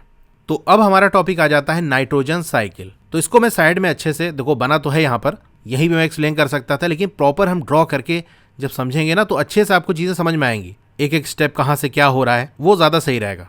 तो चलिए मैं साइड में आपको समझाता हूँ। अब जैसे मान लो कोई चीज़ हमारे पास है, जैसे लोहे का कोई टुकड़ा है, या एल्यूमिनियम हो गया, कार्बन, हाइड्रोजन, कैल्शियम। चलो हम यहाँ पर आयरन ले लेते हैं, ठीक है, एक लोहा का टुकड़ा ले लेते हैं। अगर इस लोहे के टुकड़े को तोड़ते चले जाएं, हम इसके छोटे छोटे टुकड़े करते चले जाएं, मान लो इसका कई टुकड़े करे हमने, एक छोटा सा टुकड़ा ये बन गया और उसका छोटा टुकड़ा कर दिया हमने इससे, इस तरह हम करते चले जाएं तो एक टाइम आएगा कि ये फर्दर टूट नहीं सकता और छोटे टुकड़े इसके नहीं हो सकते। यानी किसी भी एलिमेंट के जो सबसे छोटा टुकड़ा होता है कि उसके बाद ये और नहीं तोड़ा जा सकता और इससे छोटा नहीं किया जा सकता, तो वो जो सबसे छोटा वाला टुकड़ा होता है उसको हम कहते हैं एटम। एटम किसी भी एलिमेंट के सबसे छोटे टुकड़े होते हैं, इससे ज्यादा हम उसको नहीं तोड़ सकते। अब ये जो एटम्स होते हैं ना, वो किसी ना किसी दूसरे एटम के साथ जुड़े होते हैं। अपने ही जैसे एटम के साथ जुड़ सकते हैं या किसी दूसरे सब्सटेंस के, किसी दूसरे एलिमेंट के एटम के साथ जुड़ सकते हैं। तो अगर हम बात करें नाइट्रोजन गैस की जो हमारे एटमॉस्फेयर में होती है, उसमें यह होता है कि नाइट्रोजन का एक एटम नाइट्रोजन के दूसरे एटम के साथ जुड़ा होता है। ठीक है, बेसिकली इसमें ट्रिपल बॉन्ड होती है, लेकिन बॉन्डिंग वगैरह आपने पढ़ी नहीं है। ठीक है, तो अभी आपको ये बॉन्ड वगैरह पे ज़्यादा ध्यान नहीं देना है। ऐसे समझ सकते हो 3 रस्सी से इसको पकड़ के जोड़ा गया है, तो काफ़ी ज़्यादा स्ट्रॉन्ग इनके बीच में बॉन्ड होती है। तो नाइट्रोजन गैस में ये होता है कि नाइट्रोजन के जो एटम है वो ऐसे अकेले अकेले नहीं टहल रहे होते, बल्कि पेयर बना लेते हैं, जोड़ा बना लेते हैं। 2 नाइट्रोजन एटम आपस में जुड़ा होता है, एक फोर्स की वजह से आपस में एक दूसरे के करीब रहते हैं, जिसको हम बॉन्ड कहते हैं। तो बॉन्ड वगैरह आप हायर क्लासेस में पढ़ोगे, अभी ज़्यादा डिटेल में हम नहीं जाते। तो ये नाइट्रोजन गैस में ये कहानी होती है। तो प्लांट्स नाइट्रोजन गैस को डायरेक्टली इस्तेमाल नहीं कर सकते, क्योंकि इसके 2 एटम आपस में जुड़े हैं, ये किसी तीसरे को भाव ही नहीं देंगे। प्लांट इससे कुछ अपना इस्तेमाल करना चाहेगा, कहेगा हम तुम्हारे काम ही नहीं आएंगे, तुम्हारा काम ही नहीं करेंगे, किसी और के साथ जुड़ेंगे ही नहीं। तो प्लांट कहेगा भैया इस तरह से तो हमको नहीं चाहिए, फिर क्या किया जाए? तो प्लांट कहेगा इससे कुछ और बनाओ, इसका किसी ऐसे के साथ रिश्ता कर दो कि ये नाइट्रोजन हमारी बात माने और हम इससे जो बनाना चाहे वो बन जाए। तो भाई पहला काम है कि ये रिश्ता इनका तोड़ो, दोनों नाइट्रोजन के एटम जो आपस में मजबूती से एक दूसरे को पकड़े हुए हैं, इनको अलग करो। तो ये जो 2 नाइट्रोजन एटम को अलग करने का काम है, ये कई तरीके से हो सकता है, कई लोग इसको करते हैं। जैसे आपके कुछ बैक्टीरिया हैं जो ये काम करते हैं, ब्लू ग्रीन एल्गी करते हैं, लाइटनिंग यानी बिजली के कड़कने से भी हो जाता है, क्योंकि जब बिजली कड़कती है तो बहुत ज्यादा एनर्जी प्रोड्यूस होती है। आप देखो जब बिजली गिरती है तो क्या होता है, कितनी तबाही होती है कि नहीं। तो लाइटनिंग में बिजली कड़कने में इतनी एनर्जी होती है कि नाइट्रोजन के 2 एटम जो आपस में जुड़े थे बड़ी मजबूती से, इनके बॉन्ड को तोड़ देती है और ये दोनों नाइट्रोजन अपने अलग अलग हो जाते हैं। और हमको यही तो चाहिए था कि पहले ये दोनों अलग हो जाएं। अब अलग हो जाएंगे तो ये कहेंगे भाई हमारा किसी से रिश्ता कराओ। अब एटमॉस्फेयर में हमारे ऑक्सीजन ही प्रेजेंट है, हाइड्रोजन ही प्रेजेंट है, तो या तो ये ऑक्सीजन के साथ जुड़ जाते हैं या हाइड्रोजन के साथ जुड़ जाते हैं। तो बेसिकली यहाँ पर क्या हुआ थोड़ा सा हम समझते हैं। जो नाइट्रोजन गैस है उसके 2 एटम्स के बीच में जो बॉन्ड है वो पहले तो ब्रेक होगी, यानी नाइट्रोजन गैस में 2 नाइट्रोजन ऐसे जुड़े थे, पहला काम ये है कि इनको ब्रेक कर लो, अलग कर लो। फिर ये जो अलग अलग नाइट्रोजन एटम है वो किसी और के साथ जुड़ जाएंगे। भाई एक रिश्ता टूटा है तो दूसरे के साथ जुड़ जाएगा, उसमें क्या है। तो जब कभी 2 या 2 से ज़्यादा अलग अलग एलिमेंट्स के जो एटम है वो आपस में जुड़ते हैं तो वो कंपाउंड्स बनाते हैं। कंपाउंड्स के बारे में भी आप क्लास 9 से पढ़ना स्टार्ट करोगे। तो ब्रेक करके फिर अगला काम होता है यूजेबल कंपाउंड से बदलना, यानी ऐसे कंपाउंड्स जिनको प्लांट यूज कर सकता है। तो वो कौन कौन से हैं, थोड़ा सा हल्का सा आइडिया मैं दे रहा हूँ। देखो जस्ट समझाने के लिए आपको है, बाकी याद रखने वाला पार्ट वही है जो आपकी बुक में लिखा है, उससे ज़्यादा आपको कुछ याद नहीं रखना है। ये एक्स्ट्रा चीज़ें इसीलिए बता रहा हूँ ताकि आपको वहाँ जो चीज़ें लिखी है वो अच्छे से समझ में आ जाए। वरना वहाँ देखोगे कि कंपाउंड्स है तो ये कंपाउंड्स क्या है, कैसे कंपाउंड्स है, तो ये क्वेश्चन आ सकते हैं। तो वो मैं पहले क्लियर करा दे रहा हूँ। अब इन इंडिविजुअल नाइट्रोजन आइटम को यूजेबल कंपाउंड में बदलेगा कौन? तो यहाँ आता है बैक्टीरिया। बैक्टीरिया कहेगा अरे नाइट्रोजन सुना तुम्हारा ब्रेकअप हो गया है, चलो तुम्हारी नई सेटिंग कराते हैं। तो वो क्या करेगा, एटमॉस्फेयर में ऑक्सीजन प्रेजेंट है तो ऑक्सीजन से इसका रिश्ता करा देगा, या फिर हाइड्रोजन प्रेजेंट है उसके साथ रिश्ता करा देगा। तो जो नाइट्रोजन एटम है ना वो हो सकता है ऑक्सीजन के साथ जुड़ जाए। तो बेसिकली एक नाइट्रोजन एटम 2 ऑक्सीजन के साथ जुड़ सकता है। एक कंपाउंड आपका ये बनता है जिसको हम नाइट्राइट कहते हैं। नाम और ये सारी चीज़ें आपको याद नहीं रखनी। या फिर ऐसा हो सकता है कि एक नाइट्रोजन एटम 3 ऑक्सीजन एटम के साथ अपना रिश्ता जोड़ ले, ठीक है, तो ये एक और तरीके का कंपाउंड है। या हमारे एटमॉस्फेयर में हाइड्रोजन भी तो प्रेजेंट है, तो बेसिकली ऐसा हो सकता है कि ये नाइट्रोजन 4 हाइड्रोजन एटम के साथ जुड़ जाए। तो ये कुछ कंपाउंड्स बन गए आपके, जो आपके यूजेबल कंपाउंड्स हैं, यानी इस फॉर्म में अगर रहेगा तो प्लांट इसको यूज कर लेंगे। अच्छा, इन सब में देखो नाइट्रोजन कॉमन है, तो जिस कंपाउंड के अंदर नाइट्रोजन प्रेजेंट होता है उसको हम ये भी कह सकते हैं कि वो क्या है, नाइट्रोजिनस कंपाउंड्स है। ठीक है, तो ये बेसिक्स इंट्रोडक्शन आप समझ गए। अब चलिए नाइट्रोजन साइकिल हम ड्रॉ करते हैं। तो सबसे पहले हम बात स्टार्ट करते हैं एटमॉस्फेरिक नाइट्रोजन से, जो कि नाइट्रोजन गैस के फॉर्म में रहती है। ठीक है, मैं यहाँ साइड में लिख देता हूँ नाइट्रोजन गैस। तो एटमॉस्फेयर में जो नाइट्रोजन है, यानी एटमॉस्फेरिक जो नाइट्रोजन है, वो नाइट्रोजन गैस के फॉर्म में रहती है। जैसे मैंने बताया कि नाइट्रोजन के एटम्स को अलग होना पड़ेगा, उनके बीच का जो बॉन्ड है, जो फोर्स उनको एक साथ जोड़े है, उसको तोड़ना पड़ेगा। तो ये काम बैक्टीरिया कर सकता है, ब्लू ग्रीन एल्गी कर सकता है, लाइटनिंग कर सकती है। लेकिन हम यहाँ 2 डिस्कस करेंगे क्योंकि मेनली आपका ये बैक्टीरिया या लाइटनिंग से होता है। तो भाई जब लाइटनिंग हुई, बिजली कड़की, तो उसकी वजह से नाइट्रोजन के एटम्स अलग अलग हो गए।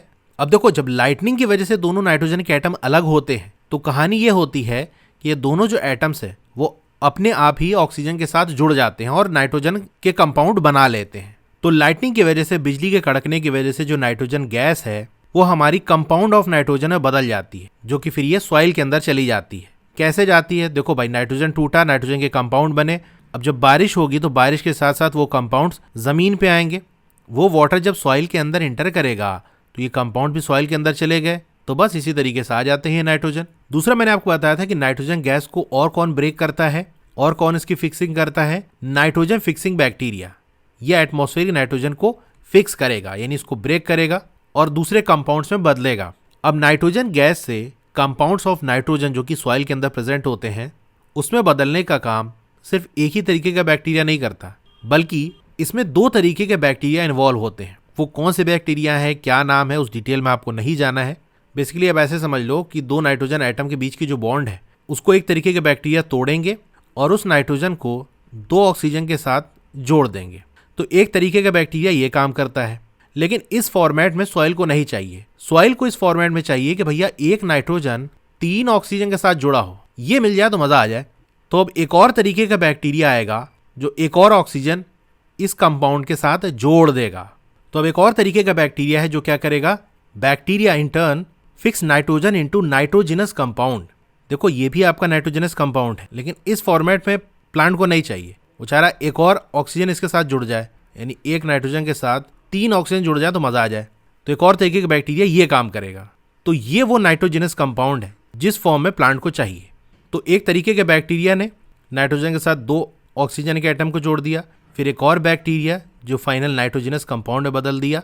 ये सारा कहाँ जाएगा? सॉइल के अंदर जाएगा। अब इस सॉइल से क्या होगा? प्लांट ग्रो होगा।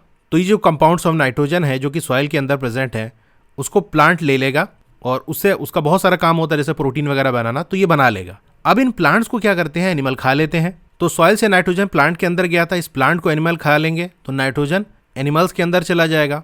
अब ये एनिमल्स जब एक्सक्रीट करेंगे या फिर ये डेड करेंगे, एक्सक्रीट करना यानी अपनी बॉडी से वेस्ट मटेरियल को निकालना, जैसे यूरिन के फॉर्म में, फीसीज के फॉर्म में यानी जो पॉटी होती है, और आपका स्वेट यानी जो पसीना आता है, तो इस फॉर्म में बॉडी से वेस्ट निकलता है। इन वेस्ट के अंदर आपके नाइट्रोजनस कंपाउंड्स होते हैं। तो अब एनिमल से हमको क्या मिलेगा? नाइट्रोजनस वेस्ट मिलेगा। किस तरह से? फ्रॉम एक्सक्रीशन, यानी बॉडी से वेस्ट मटेरियल निकाला, उसके साथ नाइट्रोजन निकल गया, तो उसको हम क्या कह सकते हैं? Nitrogenous waste. या फिर वो एनिमल मर गया तो उसकी बॉडी में जो नाइट्रोजन था अब वो वेस्ट हो गया, यानी वो एनिमल खुद तो यूज नहीं कर सकता।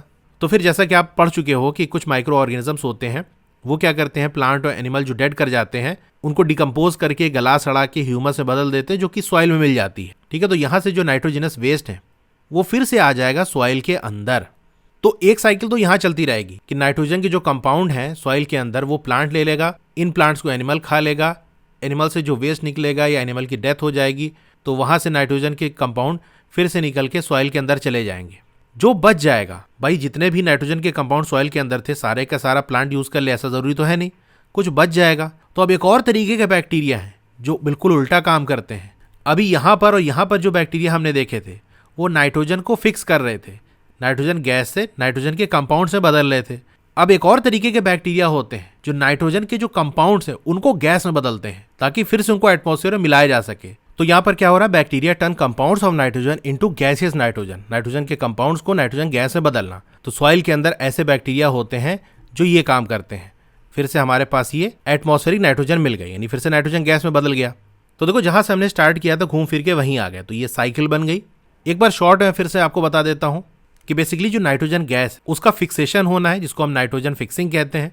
ये काम एक तो लाइटनिंग की वजह से हो सकता है, बिजली कड़की उसकी वजह से नाइट्रोजन के कंपाउंड बन गए जो कि सॉइल के अंदर चले गए, या फिर बैक्टीरिया के थ्रू हो सकता है। तो यहाँ पर 2 तरीके के बैक्टीरिया इन्वॉल्व होते हैं। एक वो जो एक तरीके के कंपाउंड में इसको बदल देंगे, लेकिन ये वाले प्लांट को नहीं चाहिए, उसको एक दूसरे फॉर्म में चाहिए। तो आगे आप दूसरा बैक्टीरिया जो इस फॉर्म में बदल देगा जिस फॉर्म में प्लांट को चाहिए, इस फॉर्म में बदल के सॉइल के अंदर चला गया। सॉइल से प्लांट ने यूज कर लिया, इन प्लांट को एनिमल्स ने खा लिया, एनिमल से जो वेस्ट निकला यानी या तो उसका एक्सक्रीशन हुआ या उसकी डेथ हो गई, तो दोनों केस में उसकी बॉडी में नाइट्रोजन थे वो वेस्ट हो गए, तो ये नाइट्रोजन फिर से सॉइल के अंदर चला जाएगा। फिर एक और तरीके का बैक्टीरिया होता है जो इस नाइट्रोजन के कंपाउंड को वापस से नाइट्रोजन गैस में बदल देता है। तो ये कहानी इस तरह से पूरी चलती रहती है, ये आपकी नाइट्रोजन साइकिल है। तो सारी चीज़ें मैंने आपको एक्सप्लेन कर दी। अब यहाँ जो चीज़ें लिखी हैं थोड़ा सा देख लेते हैं। तो हमारे एटमॉस्फेयर के अंदर 78% नाइट्रोजन गैस होती है। Nitrogen is one of the essential constituents of all living organisms. तो जितने भी लिविंग ऑर्गेनिजम्स हैं उनकी बॉडी के अंदर नाइट्रोजन होता है, यानी उनको नाइट्रोजन की जरूरत होती है, क्योंकि नाइट्रोजन प्रोटीन का पार्ट होते हैं, क्लोरोफिल, न्यूक्लिक एसिड, वाइटामिन, इन सब के बारे में डिटेल पढ़ोगे ये क्या चीजें हैं। तो ये सब आपके नाइट्रोजन से मिलकर बने होते हैं। द एटमॉस्फेरिक नाइट्रोजन, तो जो एटमॉस्फेरिक नाइट्रोजन है उसको डायरेक्टली प्लांट और एनिमल यूज नहीं कर सकते। खास तरीके के बैक्टीरिया और ब्लू ग्रीन एल्गी वो सॉइल के अंदर प्रेजेंट होते हैं जो कि नाइट्रोजन को फिक्स करते हैं फ्रॉम द एटमॉस्फेयर, यानी जो गैस के फॉर्म में उसको फिक्स करेंगे, कन्वर्ट करेंगे into compounds of nitrogen. Compounds of nitrogen मतलब ऐसे कंपाउंड जिनके अंदर नाइट्रोजन प्रेजेंट है। कंपाउंड में मैंने आपको बता दिया दो तरीके के एटम या दो से ज़्यादा तरीके के एटम मिलके कोई चीज़ बनाते हैं तो वो आपके कंपाउंड कहलाता है। एक बार नाइट्रोजन कन्वर्ट हो जाती है इस यूजेबल कंपाउंड्स के अंदर तो फिर प्लांट इसको यूज़ कर सकते हैं सॉइल से, यानी सॉइल के अंदर रहता है तो सॉइल से प्लांट से ले लेते हैं। कैसे लेते हैं? बाई इनकी रूट्स प्लांट की जो है वो सॉइल के अंदर होती है तो वहाँ से चला जाता है। फिर ये जो नाइट्रोजन प्लांट्स लिए हैं इनका यूज़ करते हैं in the synthesis of plant protein. Plant को प्रोटीन की ज़रूरत होती है तो वो प्रोटीन इन्हीं नाइट्रोजन का यूज़ करके बना लेते हैं। इसके अलावा और भी कंपाउंड्स बनाते हैं।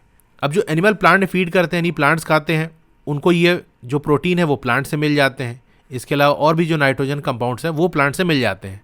जब प्लांट या एनिमल डाई करते हैं, मरते हैं, तो बैक्टीरिया और फंजाई जो कि सॉइल के अंदर प्रेजेंट होते हैं ये कन्वर्ट कर देते हैं इस नाइट्रोजनस वेस्ट को इनटू नाइट्रोजनस कंपाउंड्स। तो जो आपका नाइट्रोजनस वेस्ट है जो कि प्लांट एनिमल के डेड करने के बाद या फिर इनके एक्सक्रीशन से मिलता है वो आपके जैसे यूरिया हो गया, यूरिक एसिड हो गया, इस फॉर्म में रहते हैं। तो ये भी नाइट्रोजन के कंपाउंड हैं, लेकिन इस फॉर्मेट में प्लांट उसको यूज नहीं कर सकता। तो जब सॉइल के अंदर जाते हैं तो बैक्टीरिया और फंजाई क्या करते हैं, इन नाइट्रोजनस वेस्ट को जो कि यूरिया और यूरिक एसिड या इसके अलावा के फॉर्मेट में होते हैं उसको वही नाइट्रोजनस कंपाउंड बदल देते हैं जिस फॉर्म में प्लांट को चाहिए, ताकि प्लांट फिर से उसको इस्तेमाल कर सके। कुछ और तरीके के बैक्टीरिया होते हैं जो कि कन्वर्ट कर देते हैं some part of them to nitrogen gas which goes back into the atmosphere. तो जो एक्स्ट्रा बच गया जिसको प्लांट यूज नहीं कर रहा है तो कुछ बैक्टीरिया क्या करते हैं कि भैया एक्स्ट्रा पड़ा हुआ है ये कंपाउंड, तो चलो इसको वापस से नाइट्रोजन गैस में बदल देते हैं, तो वो फिर से एटमॉस्फेयर के अंदर चली जाती है। इसकी वजह से क्या होता है, the percentage of nitrogen in the atmosphere remains more और लेस कांस्टेंट। तो लगभग कांस्टेंट रहता है नाइट्रोजन, क्योंकि कहीं जाती नहीं है। तो जो एटमॉस्फेरिक नाइट्रोजन है वो कंपाउंड बन के सॉइल के अंदर चली गई, कुछ प्लांट से अपना यूज किया, बाकी बैक्टीरिया ने वापस से उसको गैस में बदल दिया, तो लगभग जितनी नाइट्रोजन हमारी एटमॉस्फेयर में थी वो उतनी ही बनी रहती है। तो यहाँ अगर हमारा ये चैप्टर पूरा कंप्लीट हो गया। क्लास 8 की और वीडियो देखना चाहते हो तो इस तरह से आपकी वीडियो चली होगी। पहले वीडियो को लाइक कर लो, चैनल को सब्सक्राइब कर लो, मोर पे क्लिक कर देना है, फिर से मोर पे क्लिक कर देना है तो आपका डिस्क्रिप्शन ओपन हो जाएगा। यहाँ पर आपको मेरे व्हाट्सएप चैनल का लिंक मिल जाएगा, उसको ज्वाइन कर लोगे तो आपको लेटेस्ट अपडेट मिलती रहेगी। डोंट वरी, आपका नाम और फोन नंबर किसी को भी विजिबल नहीं होगा। फिर क्लास 8 की बेस्ट बुक का लिंक मैंने दे दिया है, इस लिंक पे क्लिक करके यहाँ से परचेज कर सकते हो। अब अगर आपको स्टडी मटेरियल चाहिए जैसे नोट्स हो गया, एक्सरसाइज के सॉल्यूशन हो गया, तो मेरी वेबसाइट विजिट कर सकते हो। और नीचे आओगे तो क्लास 8 मैथ्स की चैप्टर वाइज प्लेलिस्ट मिल जाएगी। जिस चैप्टर की वीडियो देखनी है उसके साथ में जो लिंक है उस पर आप क्लिक करोगे तो उस चैप्टर की प्लेलिस्ट ओपन हो जाएगी। और नीचे आओगे तो और भी जो सब्जेक्ट्स हैं उनकी प्लेलिस्ट का लिंक मिल जाएगा। Okay, thank you.